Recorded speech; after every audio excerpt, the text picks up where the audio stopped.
February 26, 1991.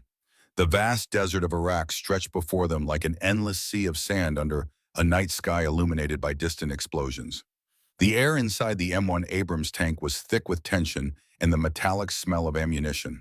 The radio crackled with urgent voices while four men sat in sweaty silence, their faces occasionally lit by the glow of instrument panels. Contact. 2 o'clock. Multiple T-72s, range 2,000 meters and closing. Major Richard Harmon peered through the thermal sight, his weathered face illuminated by its green glow. At 44, he was older than most tank commanders, with lines etched into his face from years of desert sun and battlefield decisions. The Iraqi Republican Guard's elite 10th Armored Division had finally shown themselves. Gunner, Sabat, tank, 2 o'clock, lead vehicle. His voice was steady, betraying none of the adrenaline surging through his veins. The loader slammed around into the breach with practiced efficiency. The gunner's response came immediately. Identified. Fire. On the way. The Abrams shuddered as its 120mm main gun erupted with a thunderous roar. Through his sight, Harmon watched the depleted uranium round streak across the desert night and punch through the lead T-72 like it was made of cardboard. The enemy tank erupted in a fireball that momentarily turned night into day. Target destroyed. Gunner, Sabat, tank, right of the burning vehicle. Over the next 7 minutes, Harmon's tank destroyed 4 more T-72s. His battalion, part of the 2nd Armored Division, crushed the Republican Guard's counterattack before it could even fully develop. When dawn broke over the desert, 12 smoking Iraqi tanks lay scattered across the battlefield. Not a single American tank was lost. As the rising sun cast long shadows across the desert, revealing the full extent of the destruction, a war correspondent snapped a photograph of Major Harmon standing atop his Abrams. His desert camouflage uniform was stained with sweat and grime, his face a mask of exhaustion and quiet resolve. Behind him, the twisted wreckage of Iraqi armor smoldered in the morning light. The photo would make the cover of Time magazine, captioned simply, "Desert Storm, America's Steel Fist." 35 years later, the same photograph hung in a polished wooden frame on the wall of Lieutenant General Richard Steele Harmon's office at Fort Knox, Kentucky. Now 79, Harmon's face carried additional decades of lines, and his once sandy hair had turned silver. But his blue eyes retained the same piercing intensity that had served him well through 3 wars and countless battlefield decisions. From his window, he could see rows of M1 Abrams tanks lined up on the training grounds of the armor school, their massive forms imposing even at rest. The sight filled him with pride. These 70-ton behemoths represented American industrial might, technological superiority, and tactical dominance. 3 generations of Harmons had commanded these steel beasts or their predecessors. His father in Korea, himself in Desert Storm in Iraq, and his son James in Afghanistan. It was a legacy written in steel and fire. A knock on his door interrupted his thoughts. "The demonstration is ready, General." Harmon nodded, straightening his uniform before following his aide across the grounds to where a crowd of officers, defense contractors, and politicians had gathered. As Commandant of the Armor School and the Army's senior armored warfare advisor, his presence was required at every major equipment demonstration. Today's event was supposedly important enough to draw visitors from the Pentagon and Congress. The viewing stands overlooked a section of rough terrain where an unusual vehicle was positioned.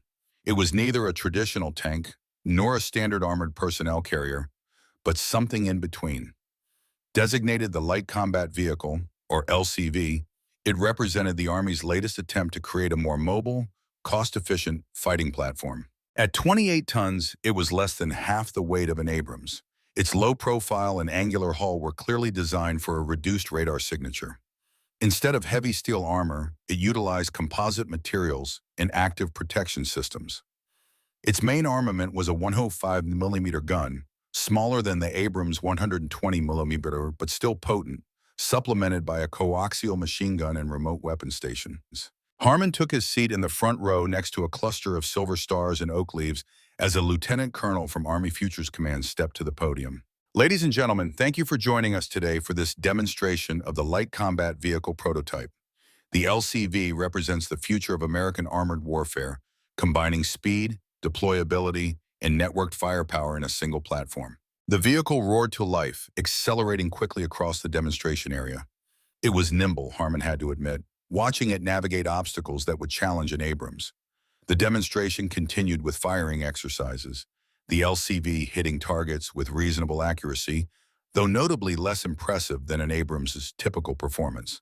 With its hybrid electric drive, the LCV can deploy faster, uses 50% less fuel, and maintains a significantly reduced heat and noise signature compared to traditional heavy tanks. The presenter continued. Its advanced electronic warfare suite and drone integration capability make it the most networked combat vehicle ever developed. The brigadier general sitting next to Harmon leaned over. "What do you think, Dick? Wave of the future?" Harmon watched the LCV complete another firing run. "Looks like a solution in search of a problem, Bill. Too light for a tank fight, too heavy for recon."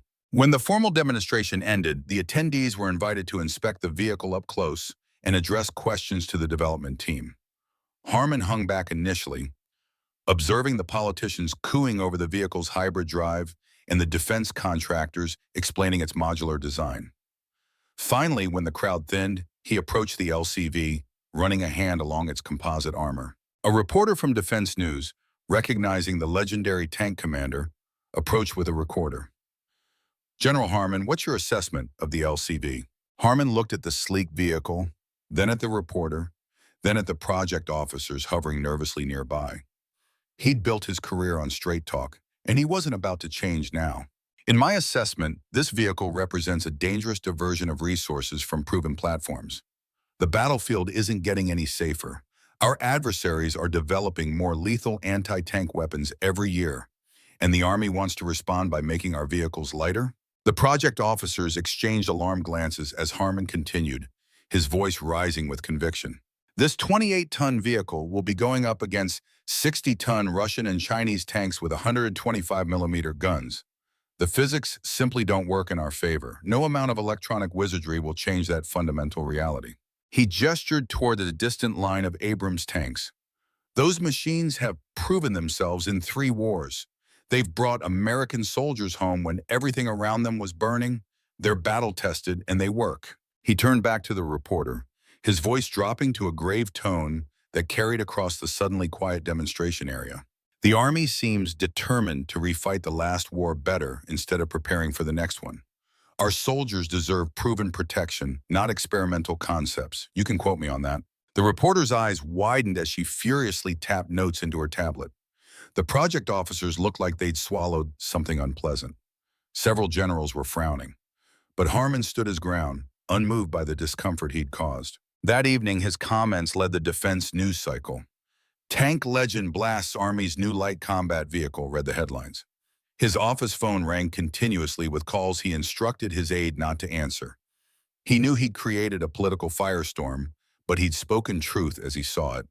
The lives of American soldiers were too important for politically expedient half measures. Just before midnight, as Harmon was reviewing training reports in his quarters, his secure phone rang. The caller ID showed a Pentagon exchange. "Harmon, Dick, it's Maxwell. General Thomas Maxwell, Army Chief of Staff, and Harmon's former executive officer during Desert Storm.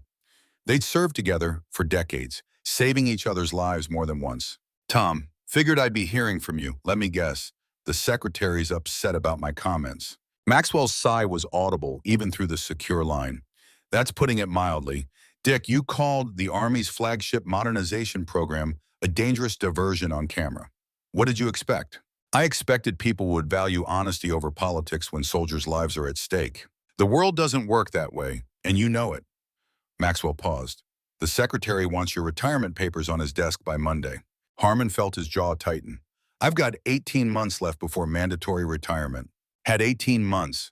This isn't a negotiation, Dick. It's a courtesy call from an old friend." Harmon stood and walked to his window, looking out at the darkened training grounds, where generations of tank commanders had learned their craft. "So that's it? 38 years of service, and I get pushed out for telling the truth?" "There's another option." Maxwell's tone changed. "The secretary is willing to let this blow over on one condition." "I'm listening." "Come to the Pentagon, lead the final evaluation phase for the LCV." Harmon barked a laugh. "You can't be serious." "Dead serious. The program needs credibility. Your credibility. If you're on board, the criticisms lose their weight. And if I find the vehicle inadequate, then document it properly through official channels, not press conferences. The secretary just wants a fair evaluation. not a public execution. Harmon was silent for a long moment. You know I won't sugarcoat my findings. I'm counting on your honesty, Dick. Just channel it through the proper venues. Harmon stared at the photograph of himself from Desert Storm. When do I start? Report to Fort Bliss next Monday. The LCV testing grounds are there. I'll be there. One more thing, Dick. Maxwell's voice took on a warning tone. The budget situation is worse than you know. Hard choices are coming. The days when we could afford both heavy armor and next-generation platforms are ending. What are you saying, Tom? I'm saying tread carefully. The outcome of your evaluation could determine whether the Army's future includes Abrams tanks at all. The line went dead, leaving Harmon alone with that chilling thought. He looked again at the Desert Storm photograph, at the young major standing victoriously atop 70 tons of American armor. Had that era ended without anyone noticing? He couldn't accept that, wouldn't accept that. Thunder rumbled in the distance as rain began to pelt his window. Somewhere out there, his son James was probably preparing for another deployment, third-generation tank commander. Or would he be the last? Not if I can help it, Harmon muttered to the empty room. Chapter 2. Storm in the briefing room. Fort Bliss stretched across the Texas desert like a city unto itself, its vast expanses dotted with training areas, barracks, and command buildings. The morning sun cast long shadows as Harmon's staff car pulled up to Building 402, a nondescript structure housing the LCV project office. His arrival had been preceded by his reputation. As he stepped from the vehicle in his Army combat uniform, foregoing the dress uniform he was entitled to wear, he noted the stiff postures and nervous glances of the personnel gathering outside. Good. A healthy dose of apprehension might make them more receptive to hard truths. A lean, intense-looking woman in a colonel's uniform approached, extending her hand. General Harmon, Colonel Melissa Chen, LCV Project Director. Welcome to Fort Bliss. Harmon shook her hand, noting the firm grip and direct gaze. Chen was about 40, with sharp features and intelligent eyes that evaluated him with equal measure. Her uniform displayed combat action and Bronze Star ribbons from Iraq and Afghanistan, along with the distinctive insignia of the armor branch. Not some rear echelon project officer, then. A combat veteran. Colonel, I understand you've been leading this project for 3 years. 4 years, sir, from initial concept through current prototype testing. Harmon nodded, studying her more carefully. Armor officer? Yes, sir. 3rd Infantry Division in Iraq, 1st Armored in Afghanistan. That explained the edge he sensed in her. Combat did that to people. Created an invisible barrier between those who had seen the elephant and those who hadn't. Your vehicle's waiting inside, Colonel. Let's not keep it waiting. The briefing room was crowded with military personnel and civilians in business attire, all rising as Harmon entered. Large displays showed the LCV from various angles, alongside performance metrics and comparison charts. A scale model sat on a pedestal in the center of the room. Chen introduced the key team members: Major Scott Wilson, Test Director, Dr. Sarah Johnston, Lead Engineer, Captain Rachel Martinez, Logistics Coordinator, and several others whose names and titles blurred together. Harmon nodded to each, reserving judgment until he'd seen their work firsthand. Before we begin the formal briefing, General, Chen said, perhaps you'd like to address the team, set expectations for the evaluation period. It was a professional courtesy, but also a test. Harmon recognized the tactic from his own playbook. Let the visitor show their hand first. He stepped to the front of the room, scanning the faces before him. Some eager, some anxious, all waiting to see if the legendary tank killer would indeed kill their project before it left the ground. My presence here has obviously created some concern, he began, his deep voice filling the room without need for amplification. Let me be clear about my purpose. I'm not here to sabotage this project. I'm here to determine whether the light combat vehicle can fulfill its intended purpose and justify its considerable expense. He paced slowly along the front of the room, making eye contact with key personnel. I've spent my career in armored warfare. I've commanded everything from Patton tanks to the latest Abrams variants. I've fought in 3 conflicts and trained tank commanders for 2 more. When I evaluate a combat vehicle, I do so through the lens of one fundamental question. Will this vehicle bring American soldiers home alive? He stopped beside the scale model, placing a hand on its sleek hull. I have concerns about this vehicle concept.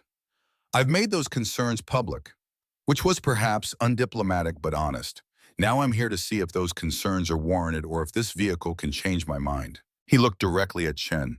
I expect total transparency. No managing the visitor, no choreographed demonstrations. I want to see this vehicle as it is, not as you wish it to be. Chen nodded, her expression neutral but her eyes watchful. Now, Harmon continued, show me what you've got.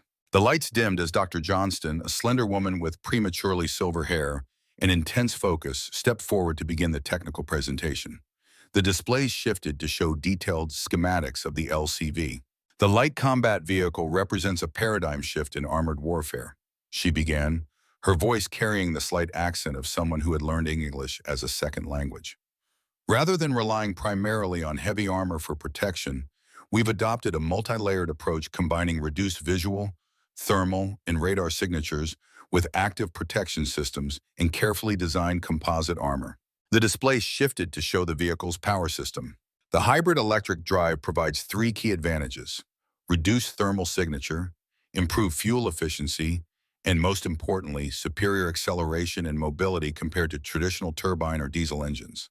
Harmon listened with practiced attention, noting the claim specifications and mentally comparing them to the Abrams systems he knew intimately.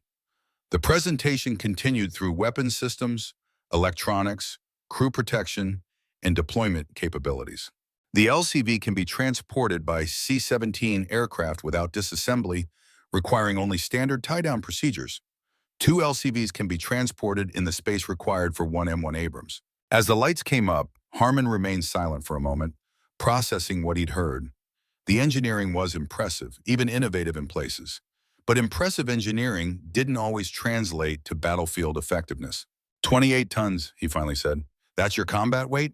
28.3 tons fully loaded, sir, Dr. Johnston confirmed. Harmon nodded slowly. And you've compared its survivability against current generation anti-tank weapons? Chen stepped forward. We have, sir, against RPGs, ATGMs, and top attack munitions. Would you like to review the test results? I would, but first, I'd like to understand the tactical doctrine you envision for this vehicle.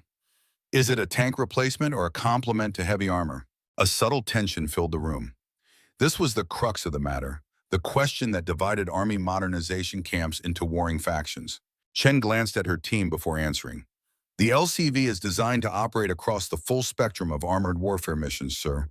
While it can complement heavy armor and combined arms operations, it's fully capable of independent action in most combat scenarios.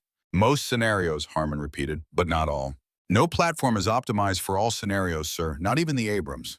Harmon fixed her with a steady gaze. The difference, Colonel, is that the Abrams can survive its suboptimal scenarios. I'm not convinced your vehicle can say the same. He turned to address the room.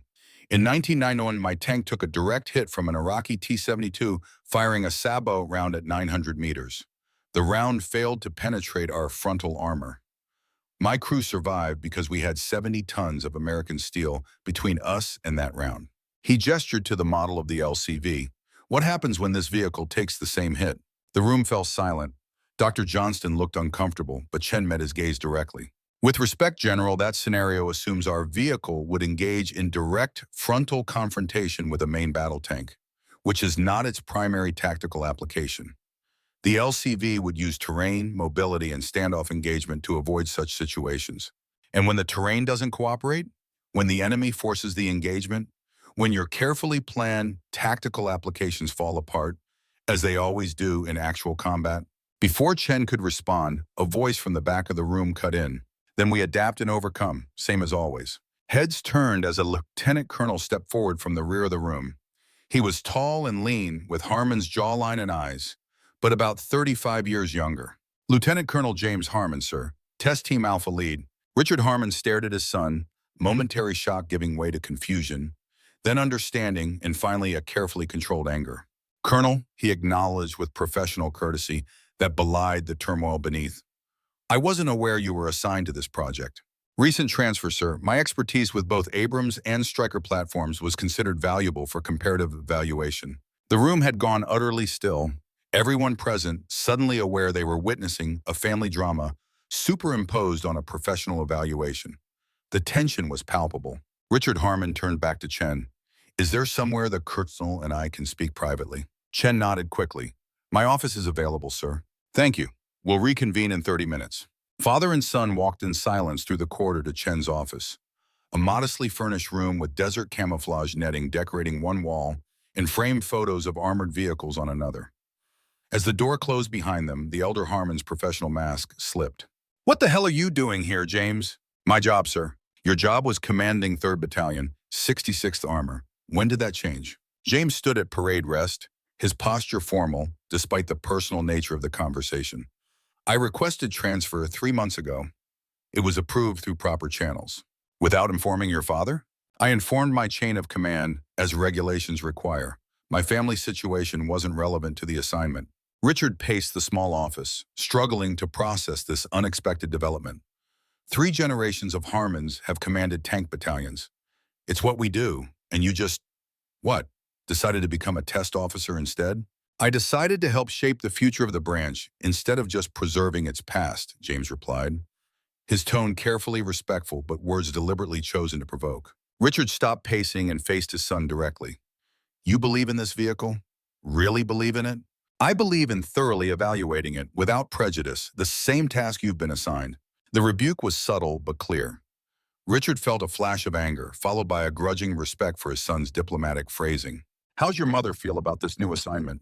"She supports my decisions, as always." The implied comparison hung in the air between them.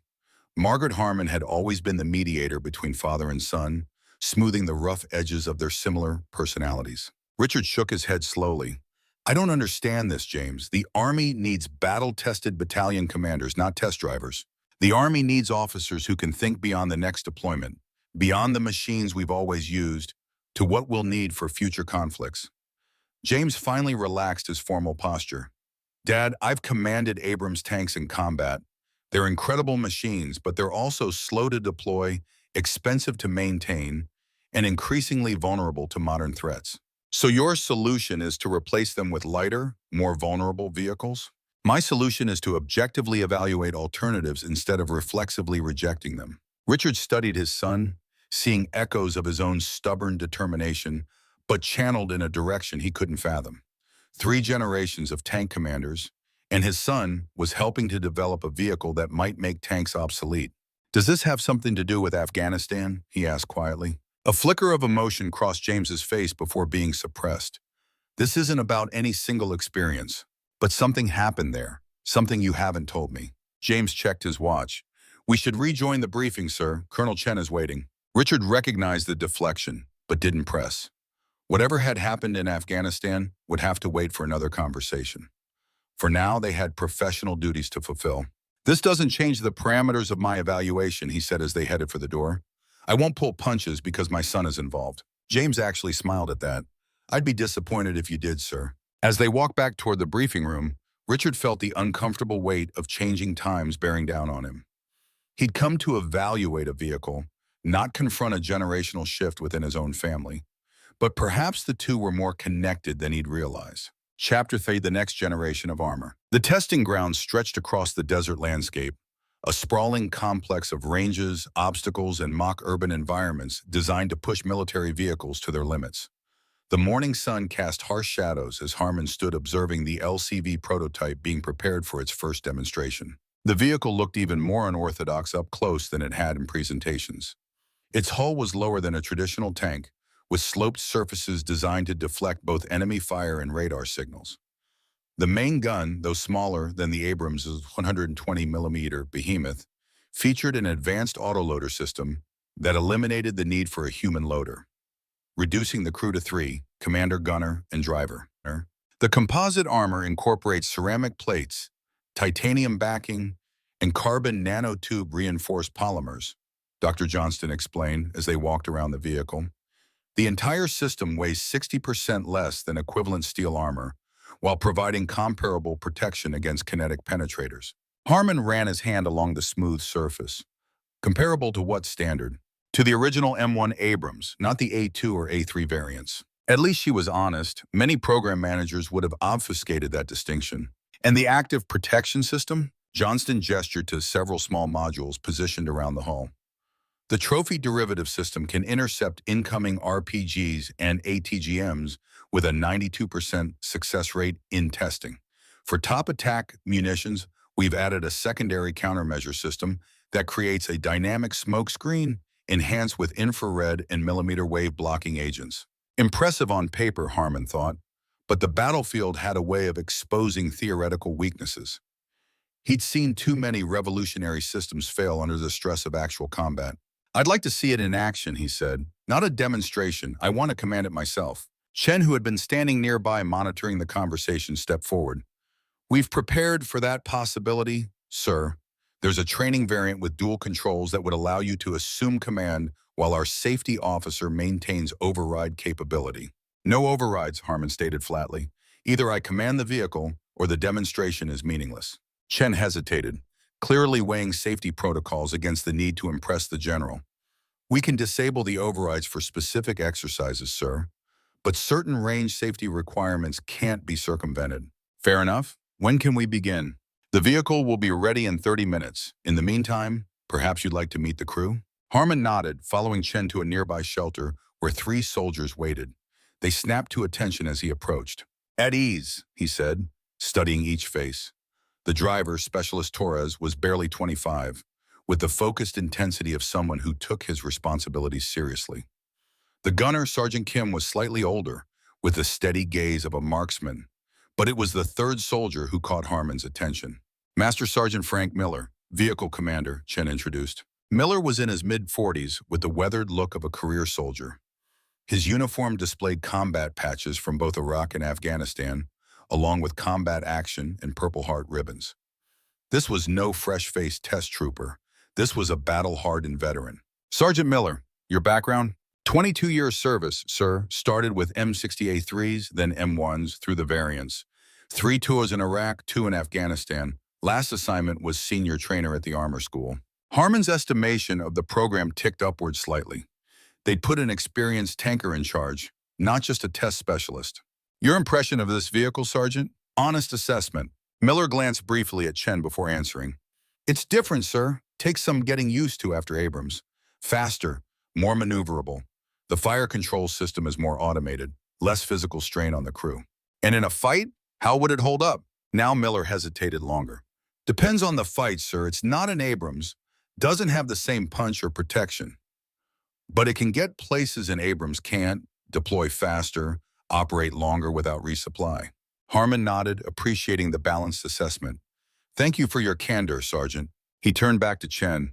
"Let's get started. I want to put this vehicle through every scenario you've developed, plus a few of my own." Over the next several hours, Harmon experienced the LCV firsthand. He commanded it through mobility tests, watching as it navigated obstacles that would have challenged or defeated an Abrams. Its acceleration was impressive, reaching 30 miles per hour in under 10 seconds on flat terrain. The hybrid drive provided remarkable torque at low speeds, allowing it to climb grades that would have strained conventional power plants. In firing tests, the smaller main gun demonstrated good accuracy and rate of fire, though with noticeably less destructive power than the Abrams 120mm. The fire control system was indeed highly automated, requiring fewer manual adjustments from the gunner. By mid-afternoon, they had progressed to tactical scenarios, with the LCV engaging simulated enemy forces in varied terrain. Harmon began to develop a feel for the vehicle's capabilities and limitations. It excelled at rapid repositioning and shoot-and-scoot tactics, but lacked the raw staying power of a main battle tank in direct confrontation. As they returned to the staging area for refueling and crew rest, Harmon found himself reassessing some of his preconceptions. The vehicle was more capable than he had anticipated, particularly in mobility and electronics. Yet his fundamental concern remained. When faced with enemy heavy armor, the LCV would be at a severe disadvantage. "Your thoughts so far, General?" Chen asked as they watched the maintenance crew service the vehicle. "It's an impressive machine within its design parameters," Harmon acknowledged. "Better than I expected in several areas. But I'm still not convinced it can replace a main battle tank in high-intensity conflict." Chen nodded, unsurprised. "What if it doesn't need to?" Harmon raised an eyebrow. "The original concept for this vehicle wasn't to replace the Abrams," Chen explained. "It was to complement it, providing capabilities the Abrams lacks while allowing heavy armor to focus on what it does best." "Then why is it being positioned as the future of armored warfare? Why the suggestion that it could replace heavy armor entirely?" Chen's expression tightened. "Budget realities, sir. The Defense Appropriations Committee has made it clear. They won't fund both programs at current levels. It's become an either-or proposition. So the Army's allowing Congress to make tactical, doctrinal decisions based on budget constraints? The Army's trying to preserve armored capability in any form rather than lose it entirely, Chen countered. If we don't adapt, we risk becoming irrelevant. Harmon shook his head, frustrated by the familiar pattern of short-sighted decisions driven by fiscal rather than tactical considerations. Let's continue the evaluation, he said. I want to see how this vehicle performs in the simulated urban environment. The urban combat course consisted of mock buildings, narrow streets, and confined spaces designed to replicate the challenges of city fighting. Here, the LCV's smaller size proved advantageous, allowing it to navigate passages too narrow for an Abrams. In Baghdad, we had to avoid entire neighborhoods because the streets were too narrow for our tanks, Miller commented as they maneuvered through a particularly tight alleyway. We had to send in lighter vehicles without the same protection or firepower. Harmon nodded, recalling similar constraints from his own Iraq deployments. It was a valid point. As they emerged into a mock city square, an unexpected scenario unfolded. Simulated RPG teams appeared in windows above them, while mock enemy vehicles blocked the exit roads. Multiple threats, multiple directions. Chen's voice came through the headset. Standard urban ambush scenario. Harmon assessed the situation quickly. Driver, reverse. Find cover behind that concrete barrier. Gunner, target the technical at our 3 o'clock with cokes. The crew responded instantly, the vehicle lurching backward as the coaxial machine gun chattered, suppressing the simulated technical. Harmon swung the main gun toward the RPG team, but as he did, the fire control system flashed a warning. Targeting system malfunction, the gunner reported. Can't get a stable lock. Harmon frowned. Switch to manual. Manual system's also unresponsive, sir. In a real combat situation, this malfunction would be potentially fatal. Without the main gun, they lack the firepower to clear the ambush. In an Abrams, they might have survived on armor protection alone until support arrived. In this lighter vehicle, they'd be vulnerable. End exercise, Chen called over the radio. We have a system fault that requires maintenance attention. As they exited the vehicle, Harmon saw James approaching with a tablet displaying diagnostic information. Targeting system failure, James reported, showing the screen to Dr. Johnston. Looks like the stabilization gyros desynchronized during the rapid maneuver. Johnston frowned, examining the data. This shouldn't happen. We'll need to review the code and possibly replace the hardware. Harmon watched the exchange with a mixture of concern and vindication. In combat, a failure like that gets people killed. James looked up from the tablet. Every new system has teething problems, sir. The early Abrams had transmission issues that took years to fully resolve.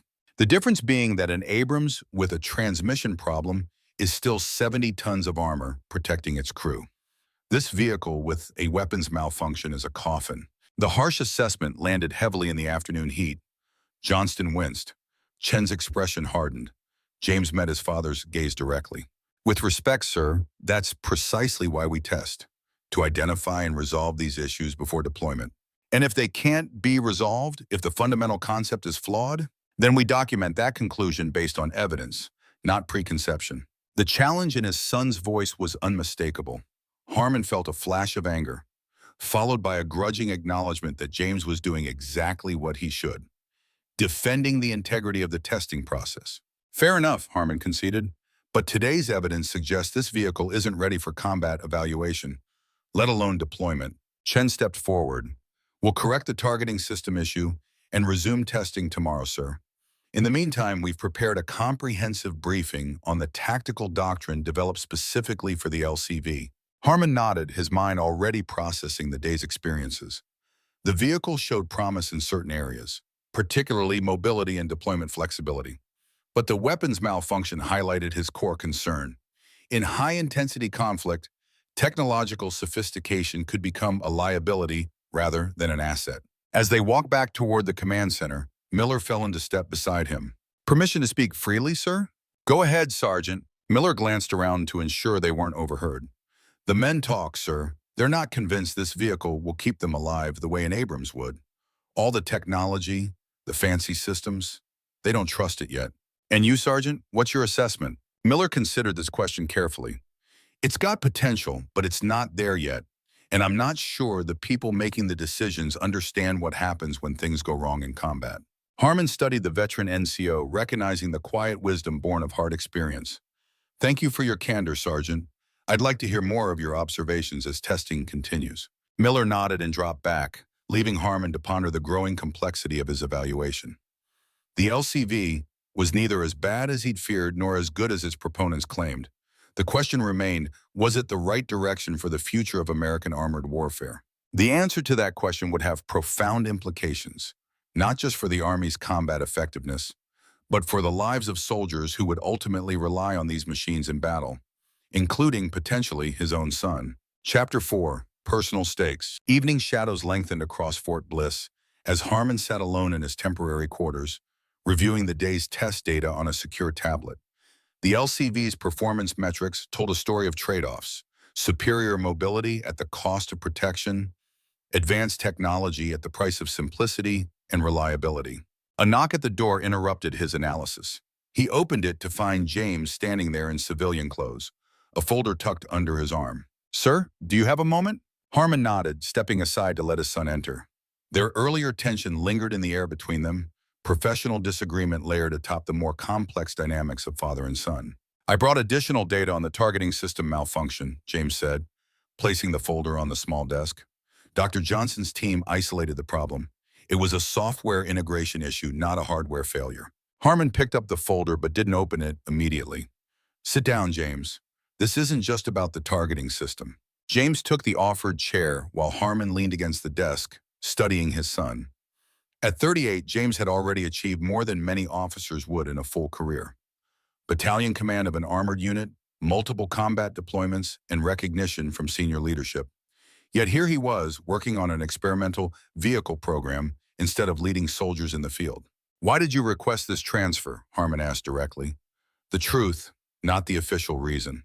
James met his father's gaze steadily. "Because I believe this is where I can make the greatest difference.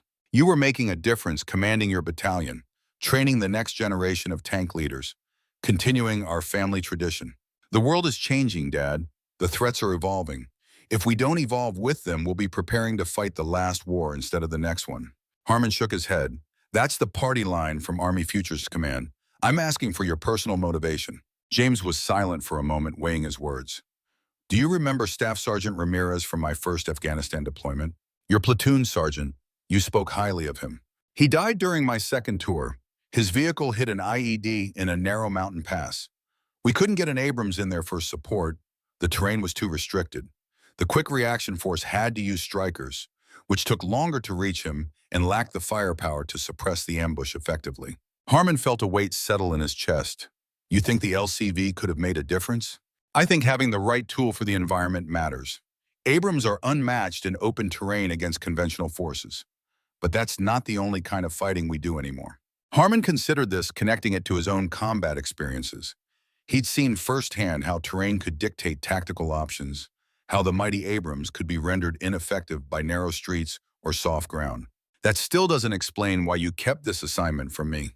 James sighed, running a hand through his short hair in a gesture reminiscent of his father. "Because I knew how you'd react." The great Richard Harmon, defender of heavy armor tradition, finding out his son was working on what you'd consider a threat to that tradition. The assessment stung precisely because it contained truth. Harmon had built his career and reputation on the backbone of traditional armored warfare. He'd advocated fiercely for maintaining heavy armor capabilities, even as others pushed for lighter, more deployable forces. "You think I'm too rigid to see the value in new approaches? I think you're so committed to what's worked in the past that you're skeptical of anything that challenges it," James replied carefully. "And that's not wrong exactly. Your experience is valuable, but sometimes it can become a filter that screens out valid alternatives." Harmon absorbed the critique, recognizing the maturity it represented. His son wasn't rejecting his experience, but contextualizing it within a changing world. "Tell me about the LCV's performance in Afghanistan terrain simulations," he said, shifting to a professional focus. "That's where it should demonstrate its clearest advantage over the Abrams." Relief flashed briefly across James's face at the change in topic. He opened the folder, pulling out a map of test results. "We've run extensive comparative trials in simulated mountain terrain. The LCV can access 80% of the routes that were impassable to Abrams. Its lighter weight allows it to cross bridges and terrain features that wouldn't support 70 tons." They spent the next hour reviewing test data and tactical scenarios. their conversation gradually shifting from the tension of personal disagreement to the shared language of professional soldiers discussing tactical problems. Despite their differences in perspective, they shared a fundamental commitment to the same goal: ensuring American soldiers had the best possible equipment for the challenges they faced. As the discussion wound down, a video call alert sounded from Harmon's laptop. The caller ID showed Margaret Harmon. "Your mother," Harmon said, a slight smile softening his features. "Want to join?" James nodded, moving to stand behind his father as the call connected. Margaret Harmon's face appeared on screen, her expression brightening as she saw them together. "Well, this is a pleasant surprise," she said, her voice warm despite the digital transmission. At 72, Margaret remained striking, her silver hair framing a face that had aged gracefully. Decades as a military spouse had given her a resilience and adaptability that complemented her natural warmth. "Hello, Mother," James said, leaning into frame. "Dad and I were just reviewing some test data. Getting along, I hope?" The question carried layers of meaning, acknowledgement of the sometimes strained relationship between father and son. "Professional disagreement, nothing more," Harmon assured her. Margaret's knowing smile suggested she wasn't entirely convinced. "James, would you mind if I spoke to your father alone for a moment?" "Of course. Good night, Mother." James squeezed his father's shoulder briefly before leaving the room, a gesture of reconciliation that didn't go unnoticed by either parent. Once the door closed, Margaret's expression grew more serious. "How bad is it? The LCV or the situation with James?" "Both." Harmon sighed, running a hand over his face. "The vehicle is better than I expected in some ways. Not ready for prime time, but not the disaster I anticipated. As for James," he paused, "he's doing his job, doing it well. I can't fault him for that, even if I question his choice of assignment." Margaret studied him through the screen. "There's something you should know about why he requested that transfer." Harmon raised an eyebrow. "He told me about Sergeant Ramirez." "That's part of it, but not all." She hesitated. "James was offered battalion command in the 1st Cavalry Division, a prestigious assignment that would have put him on track for early promotion to full colonel. He turned that down for a test officer position?" Harmon was incredulous. Margaret nodded. "Because he believes in this project that much. He thinks it could save lives in the kinds of conflicts we're likely to face. And," she paused, choosing her words carefully, "because he wanted to be part of creating something new, not just maintaining what already exists." The implication was clear. James had chosen his own path rather than following in his father's footsteps. It wasn't rejection exactly, but assertion of independence. "He's more like you than either of you realize," Margaret continued. "Stubborn, principled, willing to make professional sacrifices for what you believe is right. The only difference is what you each believe the right course to be." Harmon absorbed this, recognizing the truth in her assessment. "I still think he's wrong about the LCV replacing heavy armor." "Maybe he is, maybe you are. Or maybe you're both partially right. The point is, you need to evaluate this vehicle on its merits, not on what it represents to your legacy or to the future of the branch." "That's exactly what I intend to do." Margaret smiled. "I know. It's who you are. Just remember that it's who James is too." The conversation shifted to family matters, updates on their daughter Elizabeth's medical practice in Chicago and their grandchildren's activities. By the time they said goodnight, Harmon felt the tension of the day easing slightly. After the call ended, he returned to the test data, seeing it with fresh eyes. If he set aside his preconceptions and institutional loyalties, what did the evidence actually show? The LCV had demonstrated clear advantages in mobility, deployment flexibility, and certain tactical scenarios. It had equally clear disadvantages in direct combat power, protection, and technological reliability. The question wasn't whether it was better or worse than the Abrams overall, but whether it offered capabilities the Army needed for future conflicts, and whether those capabilities justified the massive investment required to field a new armored platform. As he prepared for bed, Harmon's gaze fell on an old photograph he kept in his travel kit. It showed 3 generations of Harmon men standing beside their respective tanks. His father with an M48 Patton in Korea, himself with an M1 Abrams in Desert Storm, and James with an M1A2 in Afghanistan. A family legacy written in steel. But legacies evolved. His father had transitioned from World War II-era Shermans to Cold War Pattons. Harmon himself had moved from M60s to Abrams. Perhaps James was simply continuing that evolution, adapting to the changing character of warfare as each generation must. The thought didn't fully resolve his concerns about the LCV, but it helped him frame them in a more balanced perspective.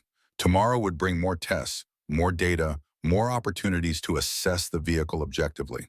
As he drifted towards sleep, Harmon found himself recalling something his father had told him decades ago. When the Army was transitioning from M60 tanks to the then revolutionary M1 Abrams, the best tank isn't the biggest or the most powerful. It's the one that gets the job done and brings its crew home alive. The wisdom of that simple statement had guided his career. Perhaps it was still the right standard by which to judge this new generation of fighting vehicles, whatever form they might take. Morning sunlight streamed through the blinds of the Fort Bliss officers' quarters as Harmon pored over historical documents spread across his desk. Sleep had eluded him, his mind churning with the previous day's experiences and revelations. Shortly after midnight, he had begun pulling research files on armored warfare history, searching for patterns and precedents that might inform his evaluation of the LCV. The papers before him detailed the development and combat record of the German Sto-G3 assault gun from World War II. Unlike the glamorous Tiger and Panther tanks that dominated popular imagination, the Sto-G was a humble, pragmatic vehicle created as an infantry support weapon. Yet by war's end, Sto-G units had destroyed over 20,000 enemy tanks, far exceeding the kill counts of the more celebrated panzer divisions. A knock at his door interrupted his study. A young lieutenant stood outside with a manila envelope.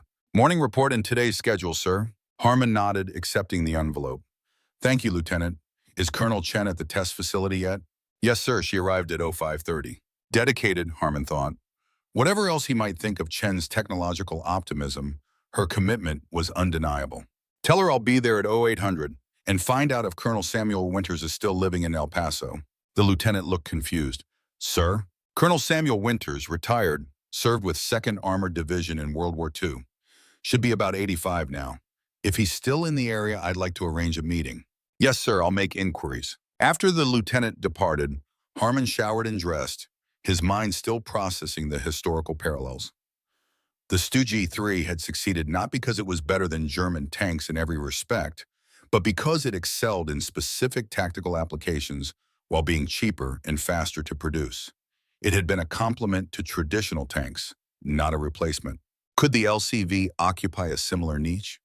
The question lingered as he drove to the test facility, the desert landscape stretching to the horizon under the early morning sun. Colonel Chen was waiting in the briefing room, along with James and Dr. Johnston.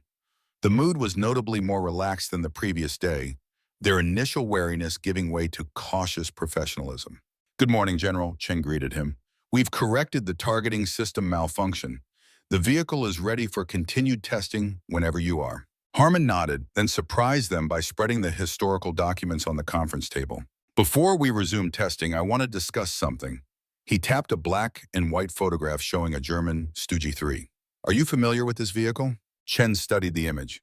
"The Sturmgeschütz III, German assault gun from World War II. "More than that," Harmon said. "By 1945, it was the most successful tank killer in the German arsenal, with over 20,000 confirmed Soviet tank kills. More effective than Tigers or Panthers, despite being smaller, lighter, and lacking a rotating turret." James leaned forward, interest piqued. "The Sto-G was originally designed for infantry support, not tank hunting." "Exactly," Harmon confirmed. "It evolved into that role based on battlefield needs.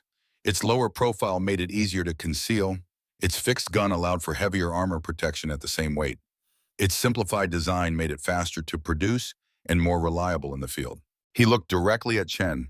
"I'm beginning to see parallels with your LCV concept." Surprise flickered across Chen's face, followed by measured enthusiasm.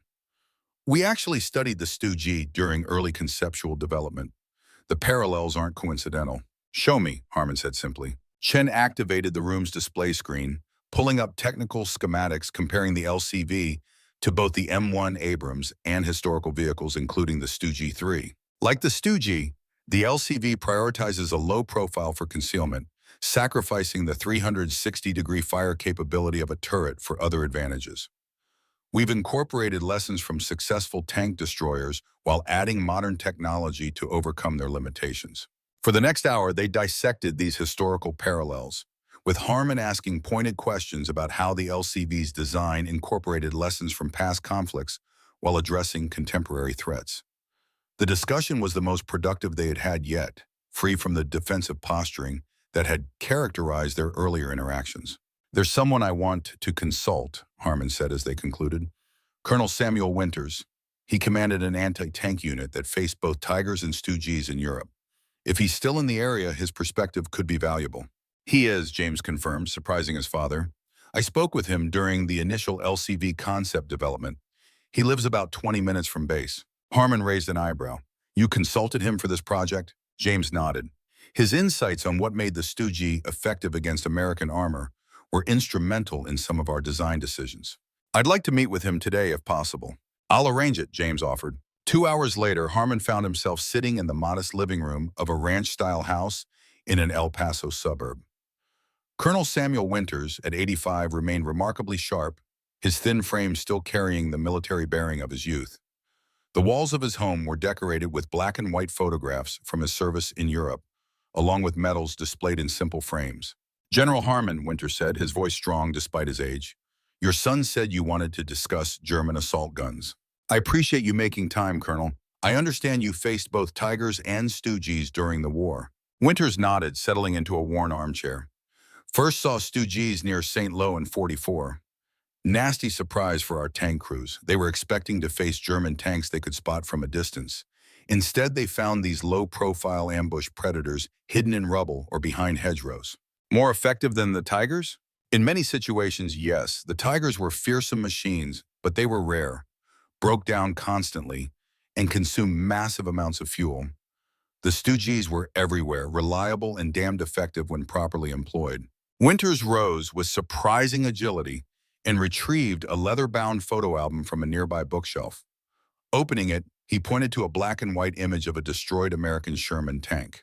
"My unit lost 3 Shermans to Stu-Gs near our den before we even identified what was hitting us. Their low profile made them almost invisible in the right terrain.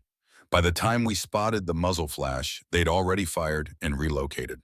He turned the page to another photograph, this one showing a captured Stu-G being examined by American soldiers. "When we finally captured one intact, I spent hours studying it. The Germans had fitted it with a sophisticated optical rangefinder called a scissor scope that allowed for first-round accuracy at ranges our tanks couldn't match. Simple innovation, but devastatingly effective." Harmon leaned forward, fascinated.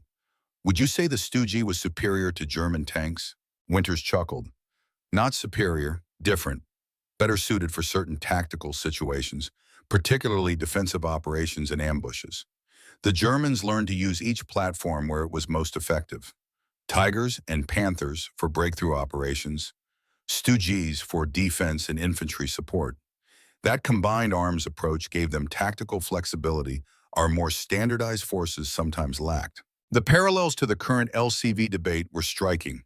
Harmon spent the next hour asking detailed questions about Stu-G tactics, strengths, and limitations, with Winters providing insights only possible from someone who had faced these weapons in combat. As their discussion wound down, Winters fixed Harmon with a penetrating gaze. "Your son tells me you're evaluating a modern analog to the Stu-G concept. Mind if I offer an old soldier's perspective?" "I'd value it, sir." Military innovation isn't linear. It doesn't always mean bigger, heavier, more powerful. Sometimes it means adapting proven concepts to new conditions. Winters tapped one of his war photographs. "The mistake we made against Stu-Gs was trying to fight them like they were tanks. They weren't. They were something else entirely, requiring different tactics to counter." He leaned back in his chair. "The Army today faces similar challenges. We have the finest tanks in the world, but our adversaries aren't trying to match us tank for tank. They're developing asymmetric capabilities to neutralize our advantages. Perhaps what we need isn't just better tanks, but complementary capabilities that address different threat profiles." "That's essentially the argument for the LCV," Harmon acknowledged. "Then it deserves serious consideration." Winters smiled slightly. "An old tanker like me appreciates the security of heavy armor. But I've lived long enough to see warfare transform multiple times. Those who adapt survive. Those who don't, don't." As they prepared to leave, Winters insisted on showing them one final artifact. From a display case, he removed what appeared to be a sophisticated optical device. A scissor scope from a Stuggy 3, he explained. Took it as a souvenir after the war. The technology seems primitive now, but in 1944 it gave German gunners a critical advantage in range estimation. Sometimes the simplest innovations make the greatest difference. He handed the device to Harmon. Keep this during your evaluation. Let it remind you that effective military technology isn't always about being the biggest or most powerful. Sometimes it's about being the right tool for the specific challenge at hand. Harmon accepted the historical artifact with reverence, struck by the gesture and its symbolism. Thank you, Colonel. I'll return it when my assessment is complete. Keep it, Winters said. Pass it to the next generation when the time comes. That's how wisdom preserves itself. The drive back to Fort Bliss was quiet, both Harmon and James absorbed in their thoughts after the meeting. The historical perspective had shifted something in Harmon's approach to the evaluation.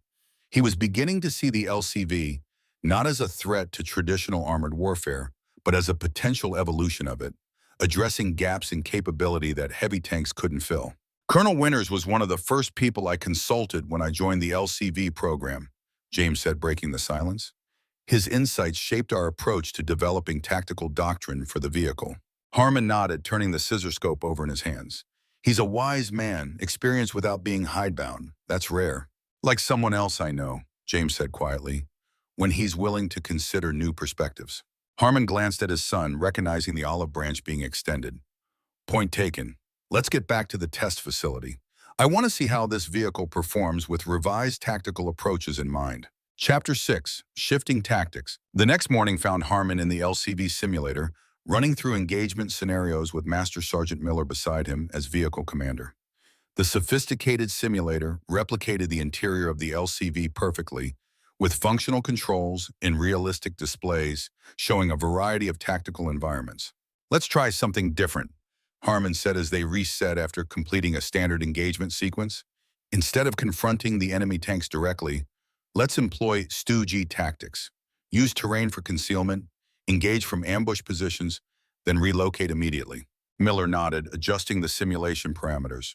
Setting up multiple prepared positions with interlocking fields of fire, sir. The scenario began with 3 enemy main battle tanks advancing across open terrain toward a wooded ridgeline. Rather than engaging from an exposed position as in previous runs, Harmon positioned their simulated LCV behind a reverse slope, using the ridge for concealment while maintaining line of sight through a narrow gap. Range to lead vehicle, Harmon asked. 1,800 meters, sir. Perfect. Hold fire until they reach 1,000 meters. We'll engage the lead vehicle, then immediately reposition to the prepared position at grid point Echo 2. Miller looked skeptical but followed instructions. They waited as the enemy tanks advanced, gradually closing the distance. At precisely 1,000 meters, Harmon gave the order to fire. Target destroyed, Miller confirmed as the simulation showed their rounds striking the lead tank. Moving to Echo 2 now. They rapidly repositioned their virtual LCV to a new ambush position 200 meters away, arriving just as the remaining enemy tanks crested the ridge searching for them.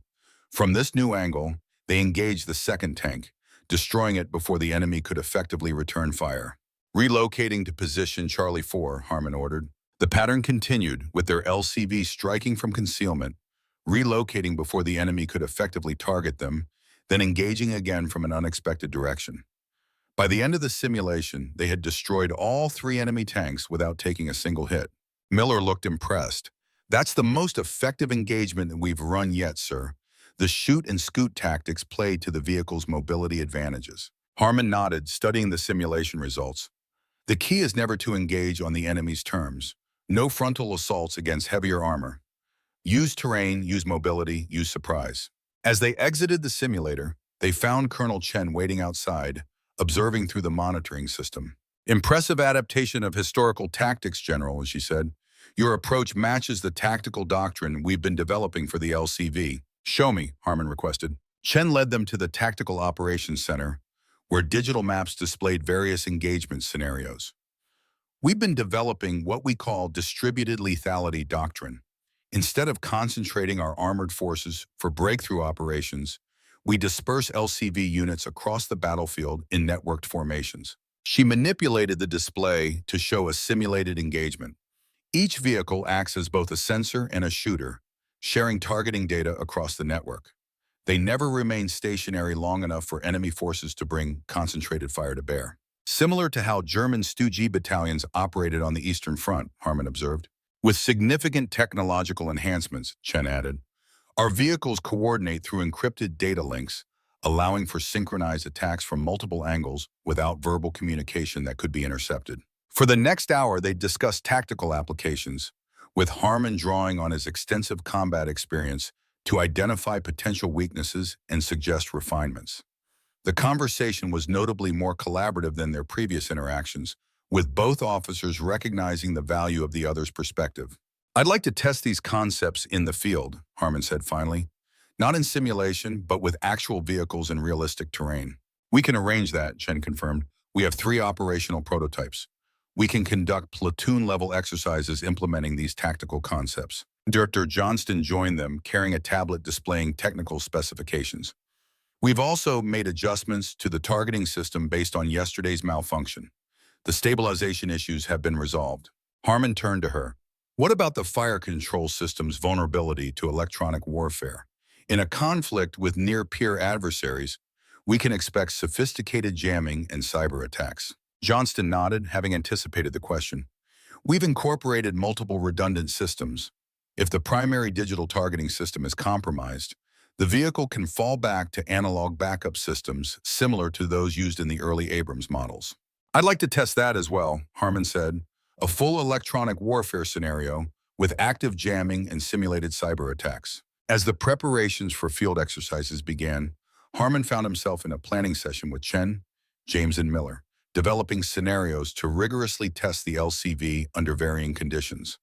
The atmosphere had shifted subtly but significantly from evaluation to collaborative improvement, with Harmon's experience and insights now actively incorporated into the testing process. During a break in planning, Harmon found himself alone with Dr. Johnston as they reviewed technical specifications for the electronic warfare testing. You've been with this program since inception? He asked. Johnston nodded, tucking a strand of silver hair behind her ear. 5 years now. Started as a theoretical concept study while I was still at DARPA. What drew you to it? She considered the question thoughtfully. I lost my brother in Iraq in 2004. His tank was too heavy to cross a bridge to support a unit under attack. They had to take a 40-kilometer detour to find a crossing point strong enough to support 70 tons. Her expression remained professional, but her voice carried the weight of personal loss. By the time they arrived, it was too late. The simple story carried more persuasive power than any technical briefing could have. It highlighted the real-world implications of the trade-offs they were discussing, the human cost behind the engineering specifications. I believe in heavy armor, Dr. Johnson. I've seen it save lives, including my own. As have I, she agreed, but I've also seen its limitations. This isn't about replacing the Abrams. It's about complementing it, giving commanders more options for different tactical situations. The budget constraints suggest otherwise. If Congress only funds one program, then we'll have failed, Johnston said firmly. The right answer isn't either or. It's both and, with each platform deployed where its capabilities are most needed. Harmon studied her, recognizing the conviction of someone driven by personal experience rather than abstract theory or career advancement. Let's make sure our testing demonstrates that conclusively, he said. The field exercises began the following day, with 3 LCV prototypes operating as a platoon against a simulated enemy force equipped with surrogate vehicles representing near-peer main battle tanks. The terrain was deliberately chosen to include both open desert, where traditional tanks would have the advantage, and broken, rocky ground, where the LCV's mobility could prove decisive. Harmon observed from a command position as the LCV platoon executed the revised tactical doctrine. They moved rapidly between prepared positions, using terrain for concealment, and engaging targets at maximum range before relocating. The networked fire control systems allowed them to coordinate attacks without verbal communication, striking simultaneously from different angles to overwhelm enemy defenses. They're significantly outperforming our previous exercises, Chen noted, reviewing real-time data feeds. The tactical adjustments have increased their effectiveness by 40% against simulated T-14 class targets. Harmon nodded, watching as the LCV platoon executed a coordinated ambush from 3 separate positions. neutralizing an enemy formation that outnumbered them 2-1. The key is playing to their strengths instead of trying to use them like traditional tanks. Exactly what we've been advocating, James said, joining them at the observation post. Different tool, different application. The exercises continued throughout the day, with scenarios of increasing complexity. By late afternoon, they had progressed to a combined arms operation, with the LCV platoon operating in coordination with simulated infantry and air assets. The results were impressive, with the lighter vehicles demonstrating superior tactical flexibility while avoiding direct confrontation with heavier enemy armor. As the sun began to set over the desert training grounds, casting long shadows across the landscape, Harmon found himself reluctantly reassessing his position on the LCV. The vehicles had demonstrated clear value in specific tactical applications, particularly when employed according to doctrine, that emphasized their strengths rather than trying to replicate traditional tank warfare. The day's final exercise was still underway when an unexpected development occurred. A message arrived from the Pentagon, marked urgent. Chen read it, her expression tightening, then handed it to Harmon. "Budget Committee has moved up their decision timeline," she said quietly. "They want our preliminary assessment in 2 weeks, not 6.